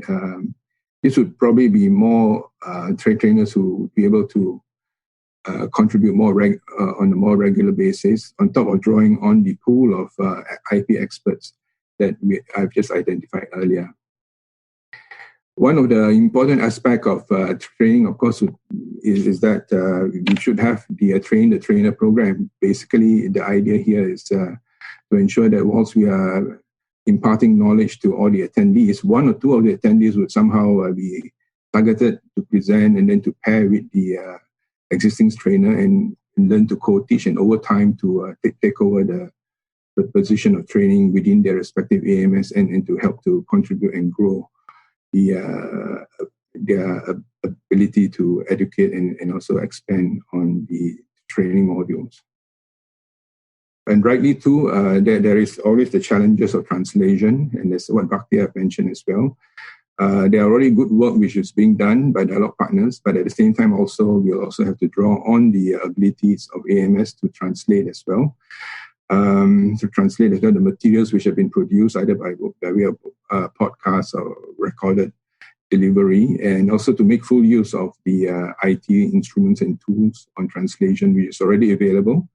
And one of my favorite tools really is to try to use what I call subtitles translation, which could be could be automated and could also allow for an expansion, or rather a reach beyond just the region, beyond our region. We also need to start thinking about how funding is going to take place. Of course, there are various models that's available. Donor funding, of course, is always available. Development funding, but they always come with conditions, and it might be short term, and there's always issues of sustainability. So fiscal and financial sustainability would be an issue in which we need to think about. Of course, other models would be income generating activities. Then, of course, you have investment, but quite apart from that, also I'm thinking about capital contribution, or contribution from the AMS on the annual basis. But it's something which we need to think about. It's something we still need to brainstorm on as to how this funding could be raised. And also the funding, of course, would be required for when physical training is available. Funding would be required for participants to come forward, and the more people who travel and avenues are available, the cost will definitely go up. But for the purposes of a virtual academy where we are all able to reach using online, then of course it'll be more affordable and more easy to manage. The last few points would be on virtual training platforms. Of course, we already have in existence IP training platforms, but I understand in the market there are also many other virtual training platforms that might be available, and we might want to tap and explore those and see how these progress over time, and perhaps if we do have a more cost-effective and something which could give much more output, is something that we can consider. We're already using Zoom. We have e-learning distance, and then distance learning, and of course the tools that's available would be required, computer, tablets. But at the same time too, we would like to use the idea of podcasts, which could directly link straight to our handphones, and we can just go jogging and listen to a good IP tutorial, for example.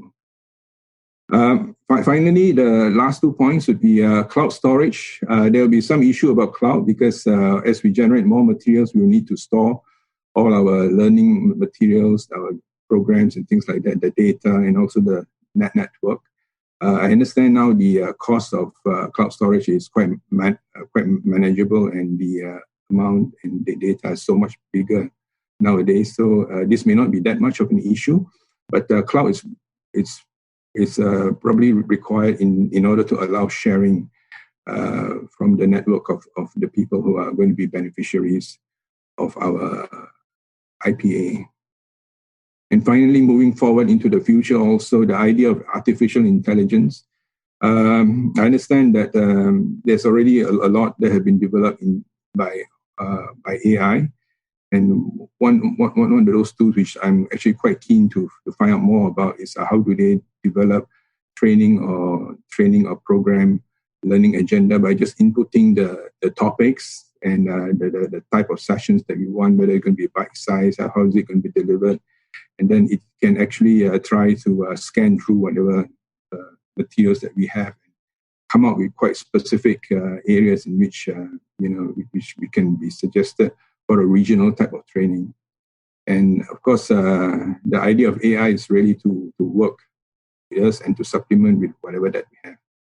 So that's about it. And this is just a basic summary on what I have. So just a quick conclusion. These are just some of the ideas which I'm just thinking on top of my head. And we hope that during this roundtable, we'll be able to draw more of this, have more discussion, and then hopefully you'll go towards formulating an implementation plan forward for the IPA. Thank you very much. Thank you very much, Mr. Loy. As you have seen, the two presentations were complementary, and I think that the project is sound and feasible as it has been developed in the two presentations, but they need your backup and your contribution and your knowledge to set the model, the priorities, and the implementation follow plan. And now I'm going to, they have asked me to answer the questions that were left yesterday. The day before yesterday's session. And so I'm going to go through them, and then afterwards we will have the discussion. Is that okay? So first of all, one of the questions were, how does the academy... No. That ones are for the second session. I'm going to pass first the ones that I've got in here.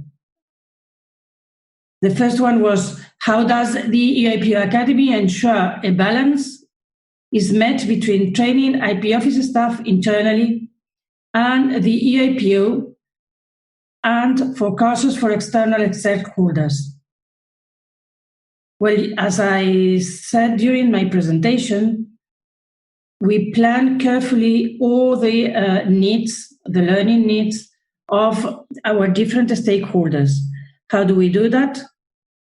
We involve not only our departments of EIPO, but also the IPOs, the intellectual property offices in this process, and the other stakeholders like user associations, universities, etc.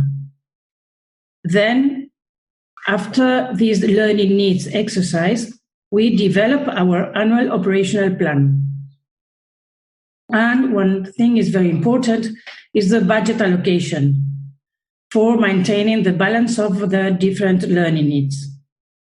The second question was, how does the EIPO plan its KPIs and key strategies for the upcoming years? How important has it been in directing the EIPO focuses? Well, the KPIs are well established since 2011 when the Academy was created, and every year, according to the results of the previous years, the target of each KPI is revised, and also is revised according to the strategic plan of the office. In fact, the strategy is to use KPIs to increase impact and benefits for the users in the future. Another question was, what were some of the challenges in the setting up of the EIPO Academy? And when the Academy was created, the main challenge was setting up the right processes, where it was crucial to describe all the practical aspects of the activities managed by the different teams, as regard the different stakeholders such as internal departments, IPOs, user associations, universities, etc. I'm going to share you two documents that we work with them daily that I think it is interesting for you to consult. The first one for us is the Bible of the Academy, and it's the Managed Academy Annual Operational Plan, which describes all the process to set up the Academy Annual Operational Plan. And the second one is Managed Learning Activities, which set up the processes to manage those learning activities. I think it's interesting for you. And the last question was, what are some of the key things that the EIPO Academy Director sees as being critical to the success of an ASEAN IP Academy? I think that, first of all, I think that it has been said during the presentations. First of all is to have a common strategy, then to develop and implement a plan, then establish KPIs to measure the benefits, engage with the different partners, the different stakeholders, and develop training actions. And after answering all those questions, I will ask you, please, to make your questions or your comments. As Bakhtiar said, you will do it by raising your hand. There is already Brunei that has raised her hand and wants to make some comments for these roundtable discussions. Please, Brunei, go ahead. The floor is yours. Hello, everyone. Can you hear me? Yes. Okay. Right. Thank you very much. We actually have two questions. Mostly it's for the ASEAN Secretariat. The first question is, we understand that, and we assume that the courses that will be provided in the ASEAN IP Academy, we assume there will be a certificate of participation at the end of the course. The question is whether this certificate will be issued by the officers providing the courses, or will it be the role of ASEC or the country host, or anyone or any other officers in that matter? And the second question is also relating to the first question. We just wanted to know what are the role of and responsibilities of a country host, as Brunei is interested in becoming or in hosting the virtual ASEAN IP Academy 2020. Okay, if I may just say a few words, and then my colleague Maslina can also add on to what I'm going to say. In respect of the certificate of participation, I suppose there can be a certain degree of flexibility there. As you know, whoever creates the certificate of participation can always include an ASEAN an acknowledgement from ASEAN Secretariat, and also by the country host, which might be holding the training and all that. So it is something that we can always work out and to also find out whether there's a need for both acknowledgement to be done, and also to be issued by any particular officers, for example. I know this goes towards procedural requirements and all that thing. It is something that we can look into and to cater to the needs of, firstly, the beneficiaries and also the organizers. And as far as the role of the country host in hosting the virtual network, I suppose one of the responsibility, of course, would be, I think there'll be some maintenance costs and all that thing, but this is something, of course, that we also need to finalize with the AWG-IPC as to how this cost ought to be shared. But on top of that, the hosting also need to ensure that the technical capacities would be such that all AMS would be able to reach and use the facilities, the online facilities that is available there. Perhaps, Maslina, would you like to add to what else that the country hosts need to do for hosting it? Thank you. Okay, thank you, Adi, for the question. If I could also go back to your first one about the certificate to be issued. I don't see why we cannot issue a certificate of participation endorsed by the IP Academy or by the ASEAN IP Academy once we have officially set up our virtual platform and have everything under the banner of the IPA. I believe we can easily just issue the certificate using the white banner of the IP Academy, of course, including the logos of the various participating organizers or the AMS or the relevant hosts. And with regards to your second question, perhaps I would like to find out more.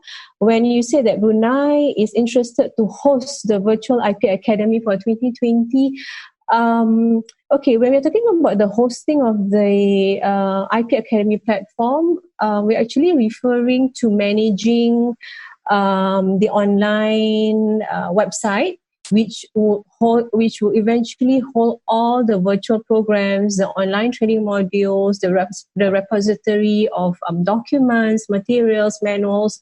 So this is probably something that we are looking at in the long term. It can be done on a rotational basis, I suppose. I'm not too sure how these IT issues work, but it is something that I guess if your office is willing to support, if you have the manpower and the capacity to contribute to the IT element of this entire project, we'll be more than happy to discuss this further with you, and also for other IP officers who may wish to contribute into this aspect as well. Thank you. Back to you, Patricia. Thank you. Yes, thank you very much. The Singapore delegation has raised their hands. Please go ahead. Thank you. The floor is yours. Hi, Walter here. Thank you for giving me the floor. I think it's great if the ASEAN member states can take turns to host the website, the virtual academy. But I just thought that maybe we can also work because we already have an ASEAN IP portal. I'm just wondering whether we can work with the hardware that's already, the systems are already running as part of it. I will, after this meeting, check with my colleagues in our IT department to see whether it is able to do a little bit more than just being an information website for now. But certainly, and also I understand that there could be issues about hosting the content in each particular IP academy. Maybe all that's needed is a series of linkages or something, but I think it's useful for individuals to go to one place to get access to all the content available throughout the AMS as well as our partners. Thank you, Singapore. Are there any other comments or questions? Yes, Patricia, if I could ask the question to Walter. Thank you, Walter, for suggesting that IPOS can possibly host this under the existing ASEAN IP website, because this is also something that we are considering. But having said that, since you are checking with your IT side, could we also find out if the current setup of the ASEAN IP training portal allows multiple users, such as from ASEC, and the focal points from each AMS to be able to access the system, to be able to do their duties and their roles and functions without having to go through IPOS as always. Yeah, that would be one critical issue that we would like to find out. Certainly. Actually, the current arrangement for the content uploading for the IP portal does not need to go through IPOS at all. In fact, in the ideal world, IPOS shouldn't be the processing entity. I think everybody should be given accounts. In fact, everybody has to be given accounts to upload content as they see fit. Of course, the question is, because I think hosting of online education content requires a little bit more than, say, hosting things like our filing procedures, linkages to TMView. It's a bit more than that. So I do need to check on the capabilities of the system. But I understand that it is hosted on a web cloud server, so the capacity is actually scalable. It's just, of course, a matter of how much it's going to cost, how much more it's going to cost. I have to check on this first, to be honest. But I'm just thinking that rather than reinvent the wheel, and I think also from the point of view of everybody who wants to access the content, it's easier to just remember there's one place to do it than to go to the academies of a number of different ASEAN member states, as well as that of as well as that of our partners. Thank you. Are there any more questions? So if there aren't more questions, we will go through the second point in the agenda, which is the roundtable discussion on the importance of trainers and adapting towards online learning. The ARISE+IPR host will introduce a brief background of this topic. Please, Bakyar, go ahead. Thank you. Thank you, Patricia, and thank you, everybody, for your involvement during the first agenda point. So for today's second agenda point, we would like to initiate a discussion on the importance of trainers within IP academies, and especially in adapting towards online learning. Given today's climate, and the push towards virtual work, virtual meetings, and virtual learning, we thought that this would be an interesting discussion to have here today with experiences from the EU IPO, as well as some of our other ASEAN member states. Now, to begin this session, we would like to once again invite our roundtable moderator, Ms. Patricia, to begin the discussion by sharing the EU IPO's Academy's experience in this matter, and to share how actually the EU IPO Academy has had successes in training during this COVID-19 pandemic. Thank you. Thank you, Bakhtiar. The challenge within the COVID confinement was to adapt, as I said before, the face-to-face training into distance learning, not only for our internal staff, but also for our external stakeholders. We passed through the following steps. First of all, select the platform. We used 2 different platforms, MS Teams for internal purposes and Zoom for our stakeholders. Then to adapt the content of the trainings, enhance the look and feel, go to the point, etc. Adapt the duration of the course, that is, adapting the structure and the accessibility of the information. Then train the trainers. In case of webinars, for example, or workshops for speakers that are not used to remote training, and as I said yesterday, conversion from face-to-face to distance learning is possible only when the internal trainer is available to adapt the course to distance learning. If not, it's better to leave it and do it another course or in another time of the year. And I think that are the main steps or the main item to take into account. Thank you. Bakhtiar? Thank you very much, Patricia, for sharing the EU IPO's Academy's experience in adapting training towards online. It's very useful to see how the EU IPO Academy has had successes in doing so by following these steps. Now, following this experience sharing, we would like to invite some of our ASEAN member states who have agreed to share some of their experiences with some questions that we posed for them. These questions are based on how they have dealt with the pandemic and also how they are currently dealing with and preparing their trainers for what is to come. So I'd like to pass the floor to Patricia again to introduce these topics while I would share the questions on screen.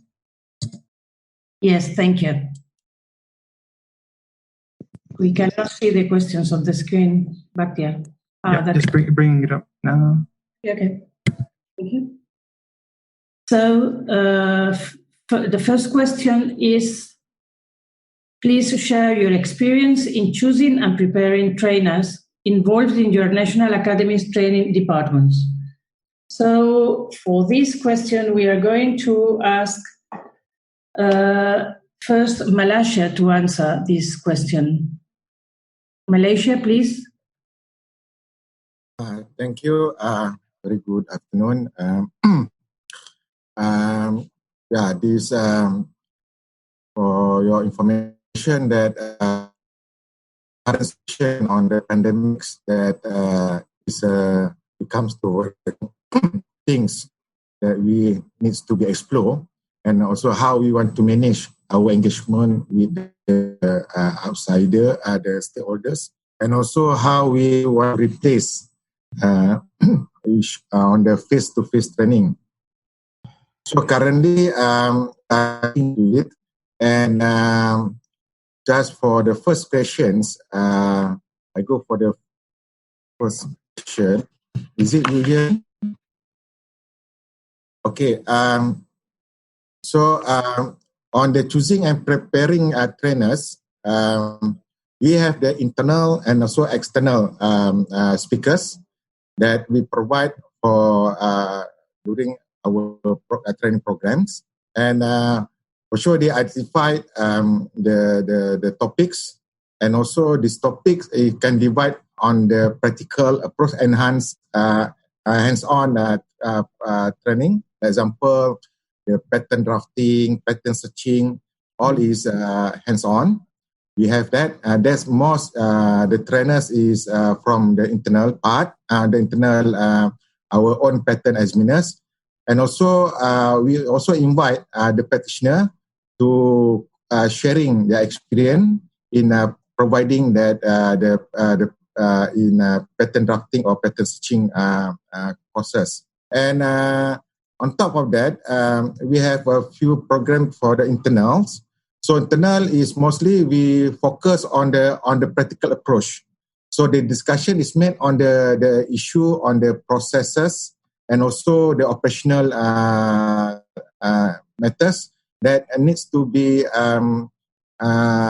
enhanced for the operation examiners. And for the stakeholders, this depends on the topics that we invite the trainers from the universities, from the practitioner itself, and also the business players. So they share their experience in how they use the trademark example, how they use the pattern, they explore their patterns in the marketplace. So that is how we do the selection. However, in this future, this near future, we are work out to have our pool of speakers. So it means that we're able to prepare and provide a list of speakers that can continually support our training program. So this is planning, and we try to have it in these few months. Okay, in terms of in relation to the current situation due to the COVID-19, currently we managed to have 3 programs on webinar, and our scope and also our focus on this webinar program is more on to have a little bit of a light issue. Example, we talk about how to file trademark, the importance of the metric system, how you can use the such as application. Example, we have 2 programs on trademarks and 1 program on copyright. So reason is as this is webinars is a new setup, so new norms for in Malaysia. So our question is how we can attract the public to attend this webinar program. So what we do is we comes with this 3 light program to what more create such awareness on the importance of filing, why you need to register, and also how the process or procedure of filing. That we have that, and we have numbers of participation. One program we have around 90 participants, and for the copyright we managed to have 500 participants, and it's quite good to have it.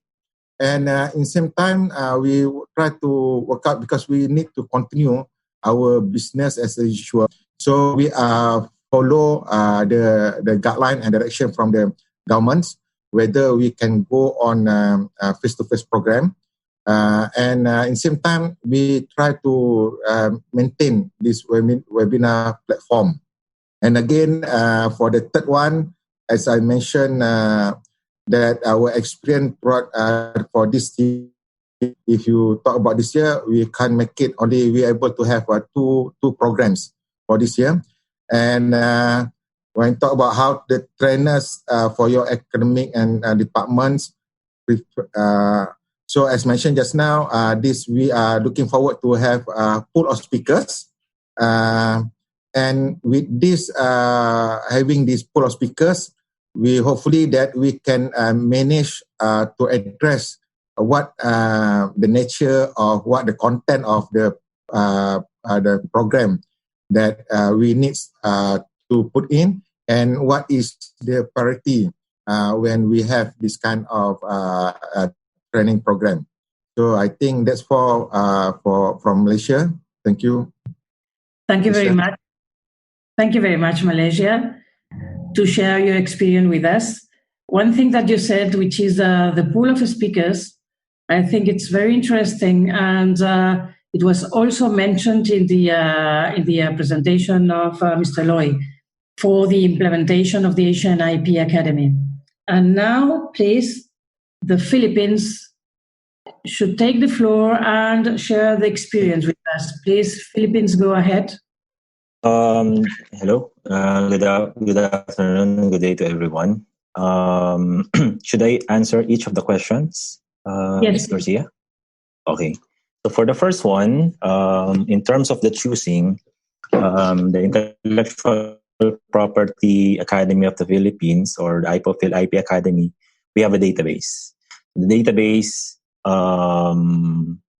we tag specific topics that they are where they are an expert.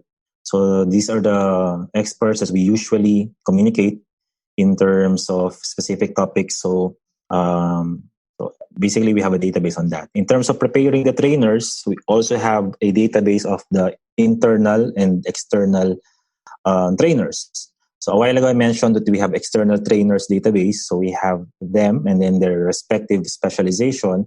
We also have our internal trainers that they have their own specialization as well. In terms of preparing them, last year, the IP Academy conducted a facilitation and presentation training seminar for them to be more equipped on being a lecturer, for them to present their presentation better, to convey the information better. So again, another way of preparing the trainers. So normally, under IP Academy, we provide targeted trainings. These targeted trainings are specific to a certain sector.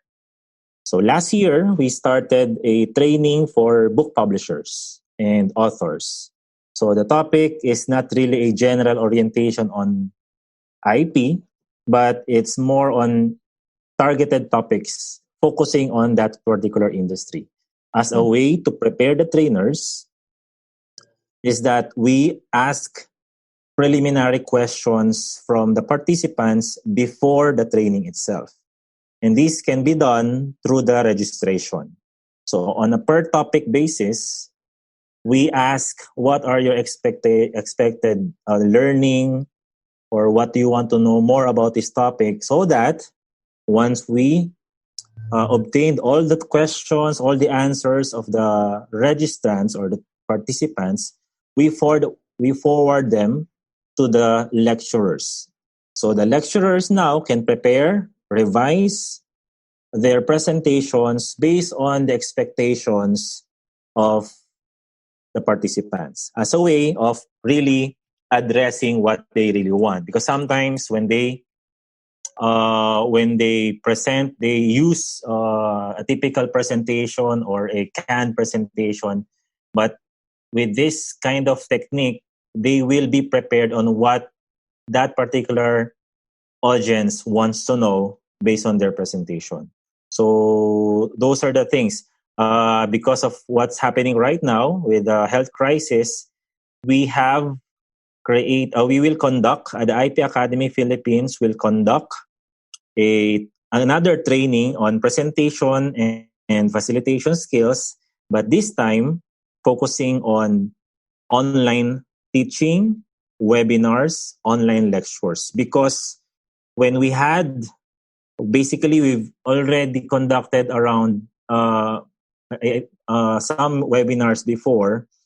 What I observe as the facilitator is that the attention span of participants are way, way shorter as compared to the face-to-face training.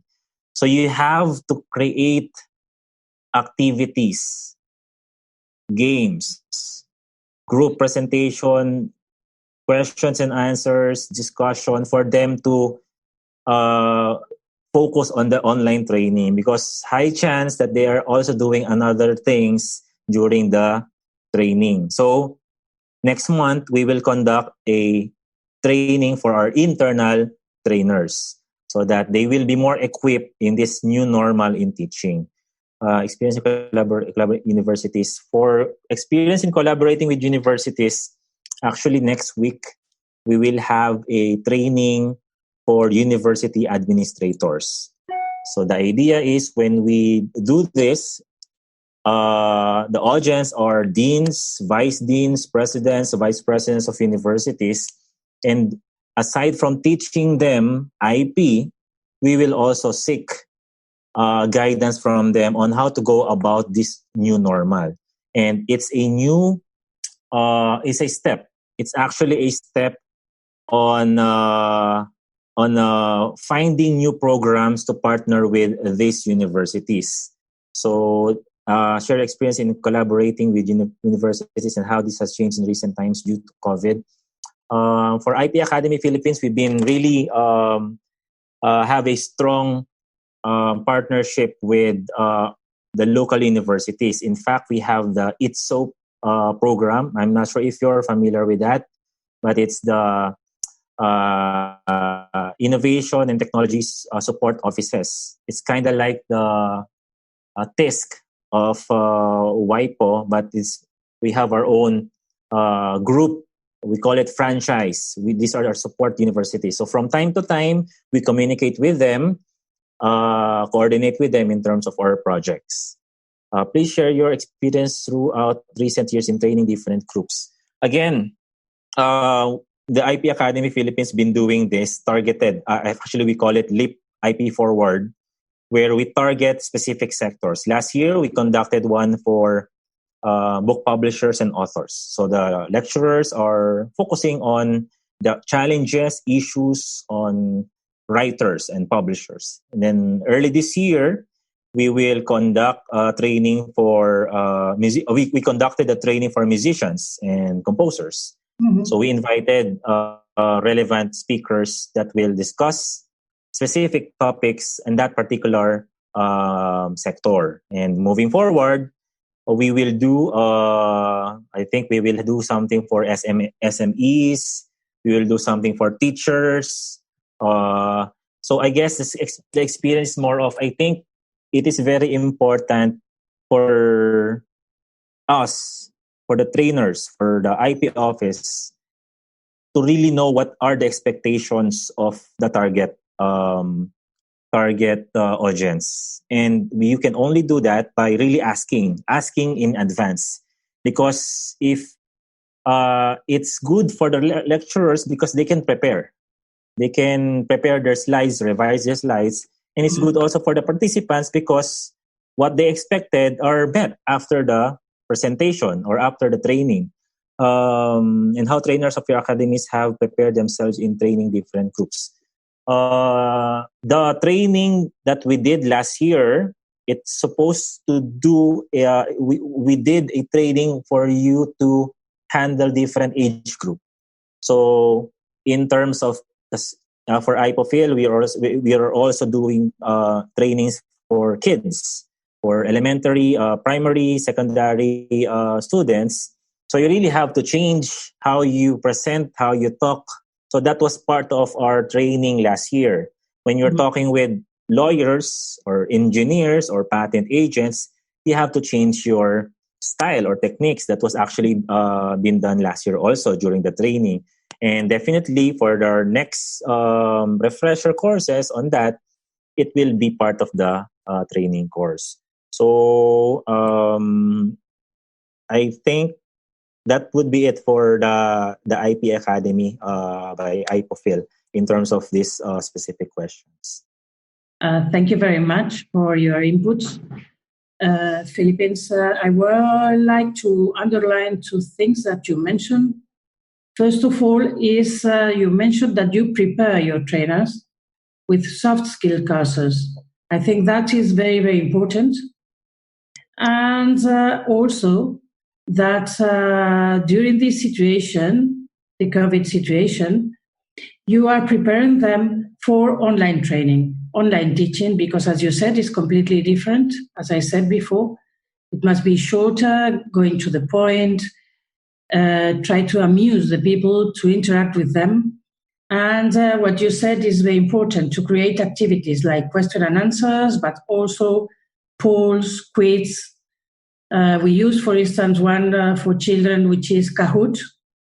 I don't know if you know it, but it is very useful.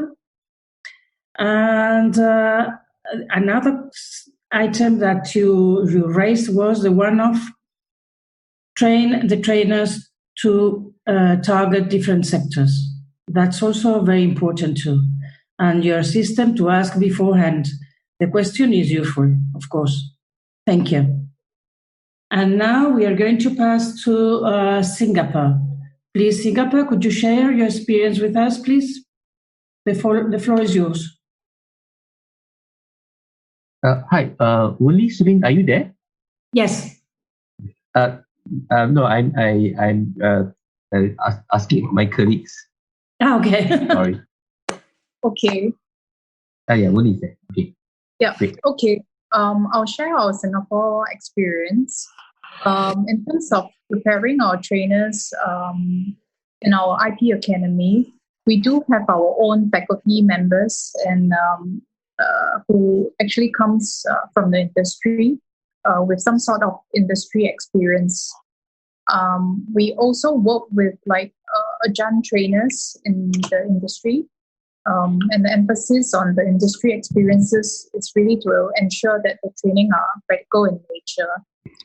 So I would say during this period of COVID, most trainers are mentally prepared to conduct training via the online platforms such as Zoom and WebEx during this period of time.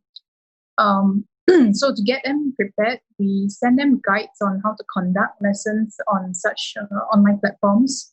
And also, I think our IP Academy colleagues would conduct some form of trial sessions before the actual training itself so that they can set some kind of ground rules and expectation when the actual call is actually taking place. In terms of our experience in collaborating with universities and how that has changed in recent times due to COVID, I think what our IP Academy has done is that we have structured our courses in various phases. So for long-term programs, we have like a 2-year part-time master's program with our local university, the Singapore University of Social Science. And this model, it's really for the university to take care of the administrative portions of the program, and then as well as the student portal, matriculation, registration, and also providing the training venue. Whereas for our IP Academy, so-called they will curate the course, they will provide the trainers, and so as well as the course materials, adhering to the university guidelines in terms of the modular design. So other modular programs would be programs with the undergrad department. I understand that our IP Academy is working with one of our universities, which is the Nanyang Technological University School of Material Science and Engineering. I think similar arrangement is also underway for our Singapore University of Social Science. We do have other short-term programs as well that's in collaboration with the National University of Singapore, whereby we have also worked with some of the Chinese universities and we hosted their students to winter and summer programs lasting for, say, about a week. And then apart from learning about intangible assets, IP, innovation management, I think the students also went on like a learning journey to visit some of our local and international companies to see how they have been effectively using and managing their IP portfolio, and even the more advanced technologies that's heavily discussed right now. For example, like big data, blockchain technology, and more. So other than existing collaboration with our local universities and delivering content during this period, universities and their students are actually quite well prepared to conduct classes online. I would say most of the universities in Singapore are already utilizing the benefits of blended learning, where classes and tutorials are mainly held online instead of like face-to-face session. This is actually quite, I would say, generally well accepted amongst the students. So moving on to the next question on our experience throughout recent years in training the different groups of stakeholders and how our trainers, in the IP Academy have prepared themselves. We have actually prepared like case studies and examples to be adapted for the relevant target audience.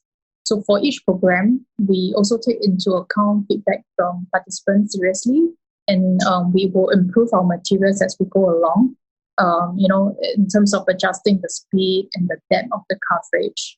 So, and then of course, for the programs, we also have a mix of different participants in a different class. So I think our colleagues try to mix up and jazz it up by making it more interesting to have a mix of the participants work on like a group project. So facilitators will be present to help answer some of these questions. I would say different stakeholders would have different learning needs and the approach towards delivering content. So, for example, I think this is one observation that our academy colleagues have picked up. They realized that lawyers prefer to receive training not through online platforms, but rather through face-to-face seminars with networking sessions. Whereas university students are more technology savvy, they prefer to have learnings online, and which provides them more flexibility. So this generally, these are the trends that we see, and then online learning is getting more accepted during this COVID period. So I've finished my sharing. Thank you very much. Thank you very much, Singapore. What I would like to point out is the programs for the science students, the engineering students. I think it is very important to raise awareness on IP on those students that do not have any information about IP during their studies. And another thing that I liked very much was the summer programs, 1 week about intangible assets, and the visit to local industries in order to know how they manage their portfolio. And in terms of the different groups, teaching in different groups, that's true. Lawyers would like face-to-face training, and students would like online learning. That's completely true. Thank you very much. And I will give the floor to Vietnam, please. Vietnam, can you share your experience with us, please? Yes. Good afternoon, everybody. Can you hear me? Yes. Okay. It's my pleasure to share some experience from Vietnam. For the first question, I want to share about the choosing and preparing trainers in our training center. The first, I want to focus that the main participant of our center, they have 5 kind of participants. The first is the staff and examiners of IP Vietnam. And the second is IP consultant and lawyers. And the third is enterprise association and manufacturers. And the fourth is official from local IP management and enforcement agency. And the fifth is the researcher and lecturer from universities. So in general, our trainers, staff and examiners from our office who have a rich experience in legislative, law enforcement, and patent trademark examination. And we also invite IP lawyers and experts from university and enforcement agency to teach some subject. In terms of IP training at university, Now in Vietnam, only some schools of law have IP subjects from legal perspective. Some economic university, they teach IP with branding and IP management or commercialization modules. And some technical university teach IP subject related to invention and patent information. The lectures of universities are arranged and selected by the schools themselves. But every year, our office, IP Vietnam, also supports sending some experts to give lecture on IP at some university. But this is not regular and not meet, but only meet very small needs of this university. That is the first question.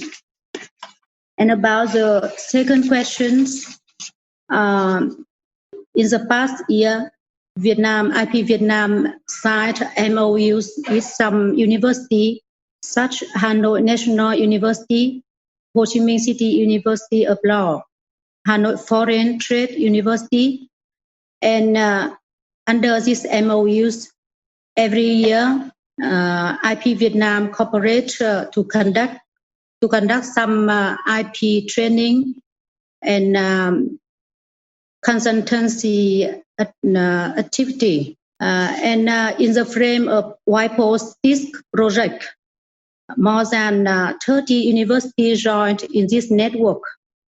But this operation of this network only intended to invite to provide some in-depth training for limited IP experts work in this university. Not many training costs for extended propaganda activities. In the time of COVID, basically nothing has changed because every year the IP training course for university are usually conducted in the last 6 months of the year. We are now planning some course for university for next 6 months. But now IP Vietnam is developing a software for IP e-learning. It will be complete by next year.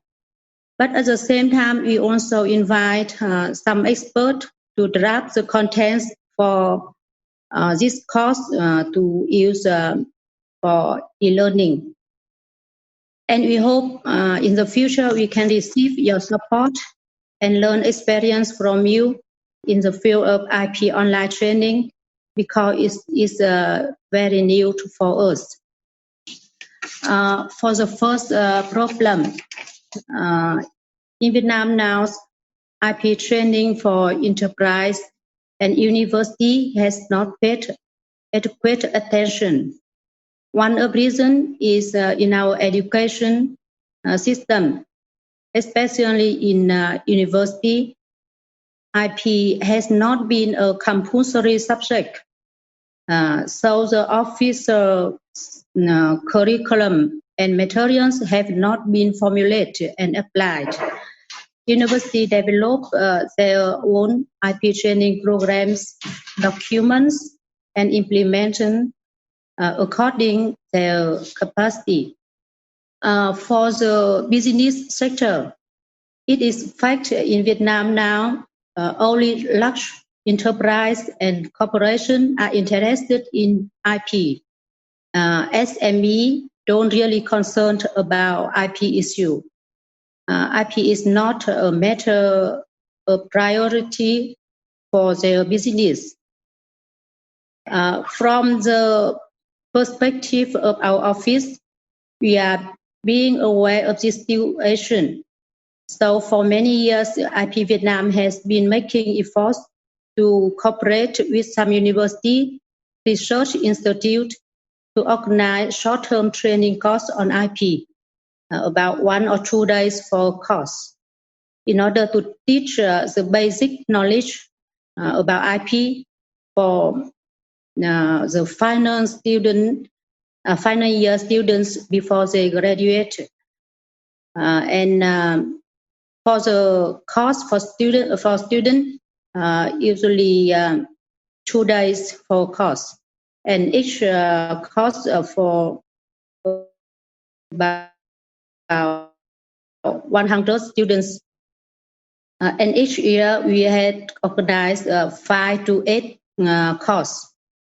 For the business sector, IP Vietnam organized some seminars in each field: patents, industrial design, trademark, IP management and commercialization, with duration 1 or 2 days for seminar. But training is not regularly implemented. We only organized with some other costs with the local administrator office. So that is some experience, and we think that we have to do more, and we want to learn experience from EU IPO and other ASEAN countries. Thank you. Thank you very much, Vietnam. I would like to underline one of the things that you mentioned that have not been mentioned before, which is SMEs. As you said, SMEs are not interested with IP. Yes, that's true. That's general. Not only in Vietnam, but all around Europe, for instance. And in EIPO, the new strategic plan 2025 focuses precisely on SMEs. So I think that one of our efforts must be to raise awareness on IP directly to SMEs.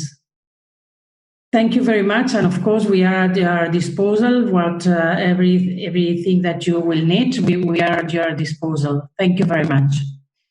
And having had all those experience, now I would like the delegates to raise their hands in order to make comments or to raise different questions. Please go ahead. Perhaps since I can't raise my hand as I'm the co-host of the meeting, I just wanted to actually ask the Philippines question that we had that came to mind. I thought it was very interesting that you actually take the initiative beforehand to ask the participants who will be taking part in any IPO field training, what is it that they expect to achieve from this training? So I just wanted to ask a little bit about what are the kind of questions that you would actually ask, because I think this is a really good approach to take, because you want the people to be interested in what you're presenting. So if they tell you what they're interested in, that's the best way to achieve this, rather than you just giving the training out straight away. So I was hoping that maybe you could share a little bit about these questionnaires and who it is that conducts them and how you pass them to the group that you will be training. Okay, thank you, Bakhtiar. Example, last time we conducted a specific training where the participants are musicians and composers, music artists.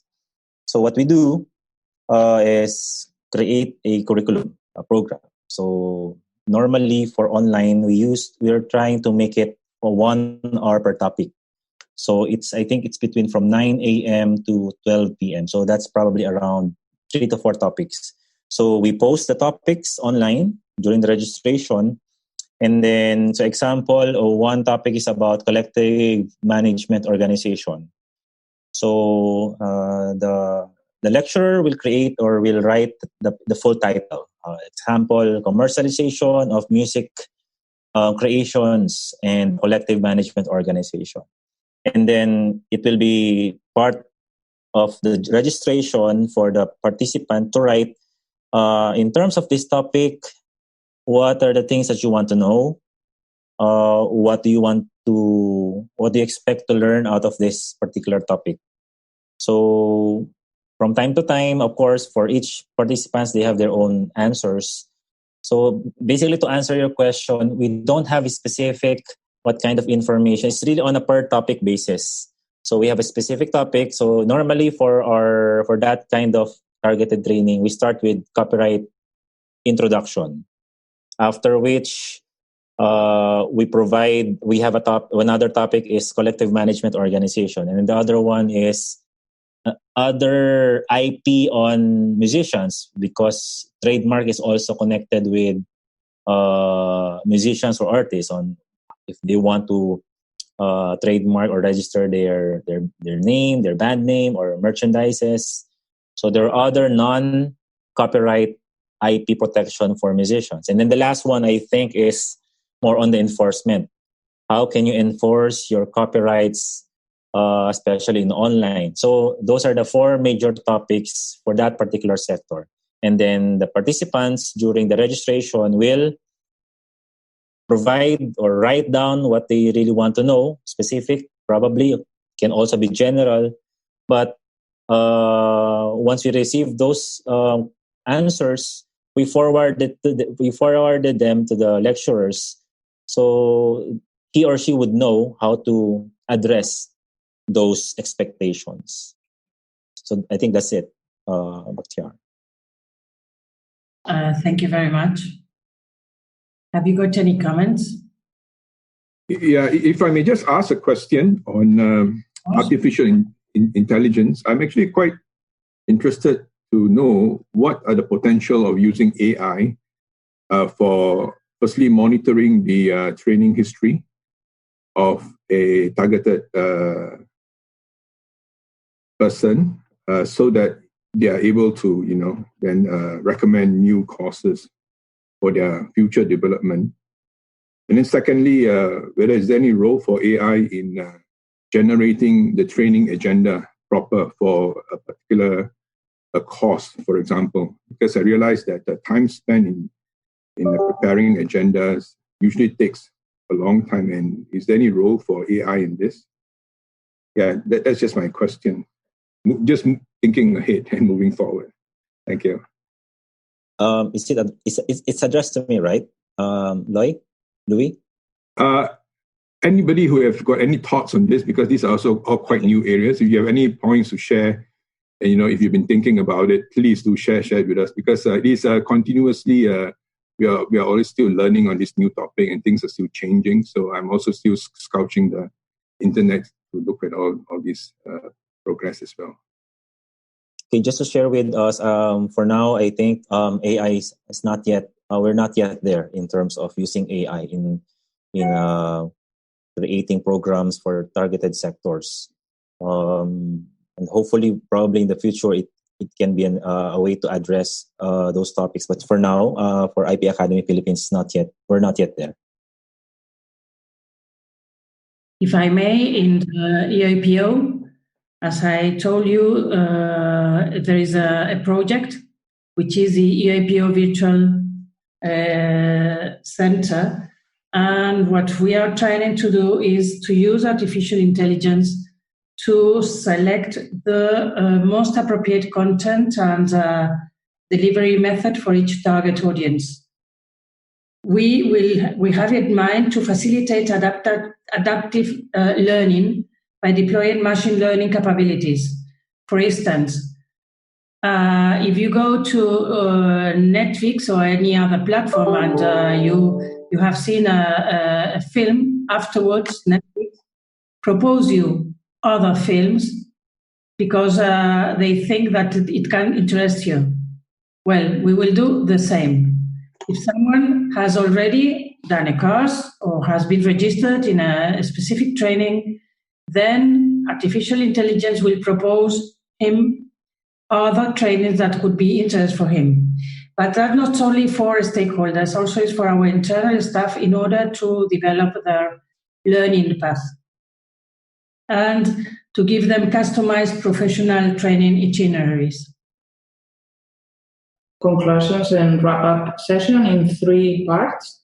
First part will be the conclusions for the first day, or Monday. There will be later on the conclusions for today, and then I will summarize as a latest slide on the conclusions for the whole webinar.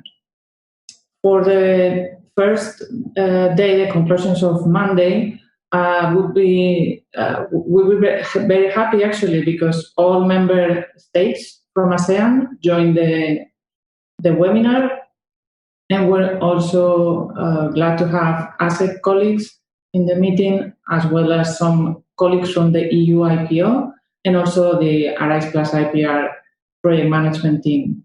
There were 33 participants in total, so it was quite populated, the meeting room, so it was quite well. We focus, as you may remember, we focused on two exercises, and one was explaining the background for this ASEAN IP Academy feasibility study that was conducted last year, and also the different possibilities in the one that was chosen by the by the ASEAN member states. And also the other session was the involvement in the systems for the ASEAN working group. I'm very glad, and I have to thank Ms. Patricia, the EU IPO Academy Director, for her presentations on Monday as well as of today, for her moderation. It was very successful. We have a lot of questions on Monday that were mostly all addressed, as well as some of the comments and suggestions made today. And we consider it was very good involvement from the participants. Next slide.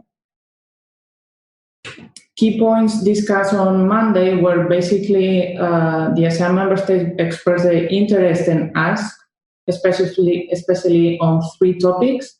The first topic was the training catalog that is offered by the EU IPO Academy, including three points, mainly the courses provided to new employees, which I think that ASEAN member states thought it is useful also to incorporate in your ASEAN IP Academy.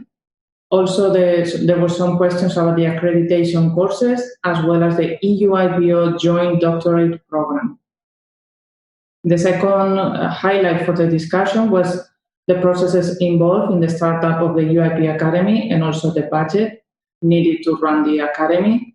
In that point, I would like to highlight that don't forget the UIP Academy has been running for several years now, and the volume of courses and volume of e-learnings available is huge. So this is why also the budget is according to that proportion of academy. And finally, the last point for discussion on Monday was how the ASEAN member states and ASEC will be choosing the topics and to populate the ASEAN IP Academy, and also the role and participation of the ASEAN working group. Next slide. Thank you. For today's, I'll be very brief. We've been discussing, we created two roundtables.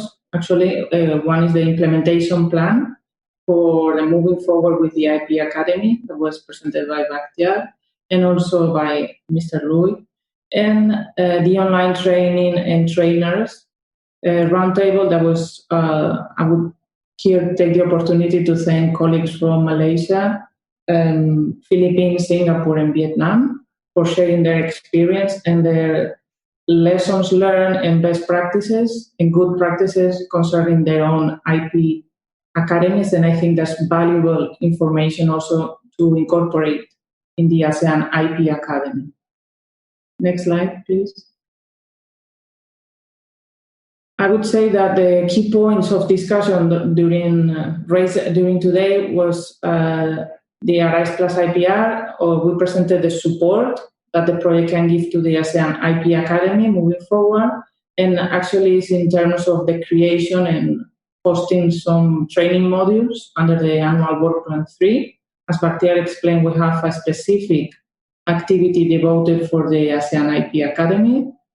So any consideration, suggestion that can be studied and see if they can fit under this activity for this year, actually. ASEC, the second point is that ASEC presented also the vision for the ASEAN IP Academy. I think it was very useful and also gave us a look into what can be the ASEAN IP Academy in the future. I think I learned some topics that I think that are quite important, as the content, that will be a regional content. It's important to also incorporate train the trainers model for every ASEAN member state, And also, we acknowledge the translation processes, which we also believe that is important that all trainings are available in all ASEAN languages. That will help the reach of the course and also the visibility. As a third point of discussion today, we can conclude also that Brunei, Darussalam, and Singapore expressed their interest in hosting the online training modules for the ASEAN IP Academy. That's great. That's one of step for moving forward with the creation of the academy. And finally, as I said before, Malaysia, Philippines, Singapore, and Vietnam share their experience. Sorry for the highlighting, that's not meant to be highlighted, I think. I would like to just finish this webinar with the conclusions that we as ARISE+IPR team gathered together, and it's, you can also, as Bakhtiar said and I said before, we have a specific activity for this, so we can further develop any ideas, suggestions, way to proceed for this activity. So I would like that everyone here in this meeting has this present for the future. Also, we will produce a report to be presented for the ASEAN Working Group for their notation and their consideration. And finally, we will contact the AMS, some member states, on the process of uploading and the training modules following the deliberation coming from ASEC and member states.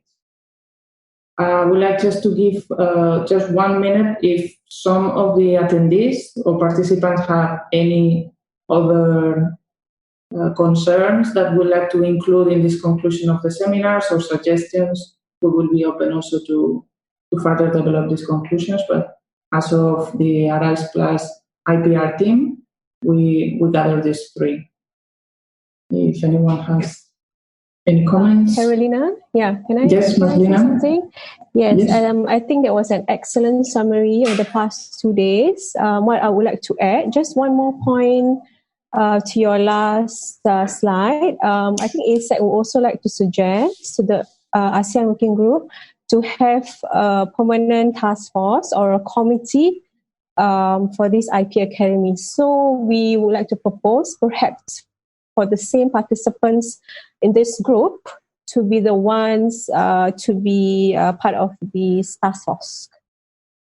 Yeah, sure. We will include it as a fourth conclusion of the webinar. Yeah, it's a good idea. Yeah, so when we raise it again at the AWJPC, I think we can leave it to the management to decide whether these participants here today are the correct persons to be in the team moving ahead, or if not, there can always be new nominees to be considered instead. Yeah. Thank you very much, Ms. Lina. So if there's no more comments, Bakhtiar, do you want to say final words for the meeting? Thank you, Carolina, for the wrap-up and conclusions. I hope that everybody is agreeable to these. Based upon this, we will be developing some things further, and we will be in touch with everybody who has attended these meetings for some further steps and some further information to share. Ms. Patricia as well has just shared with us some of the documents that she has mentioned over the last few days that she wanted to share with all of you here today. So we'll also be sending out these along with the survey. The survey is also be sent in the chat for everybody to please participate in.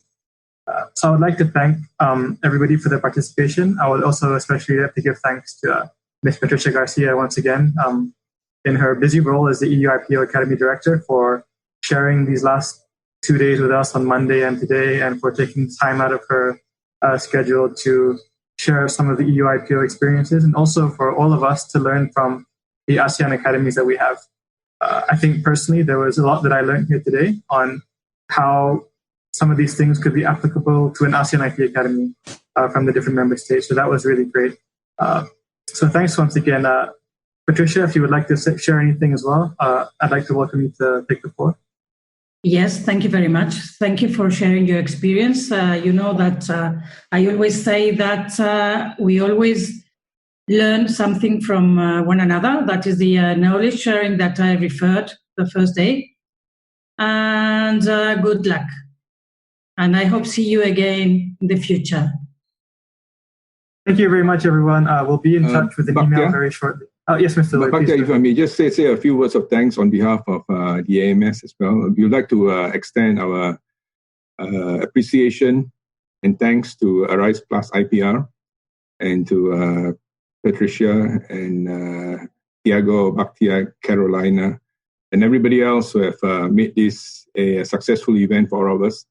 We definitely have learned a lot as well during this opportunity to discuss and share experiences. So perhaps we could just express our appreciation in our usual traditional way by clapping. Maybe you all can unmute your microphone, and then we'll just give a show of appreciation by clapping.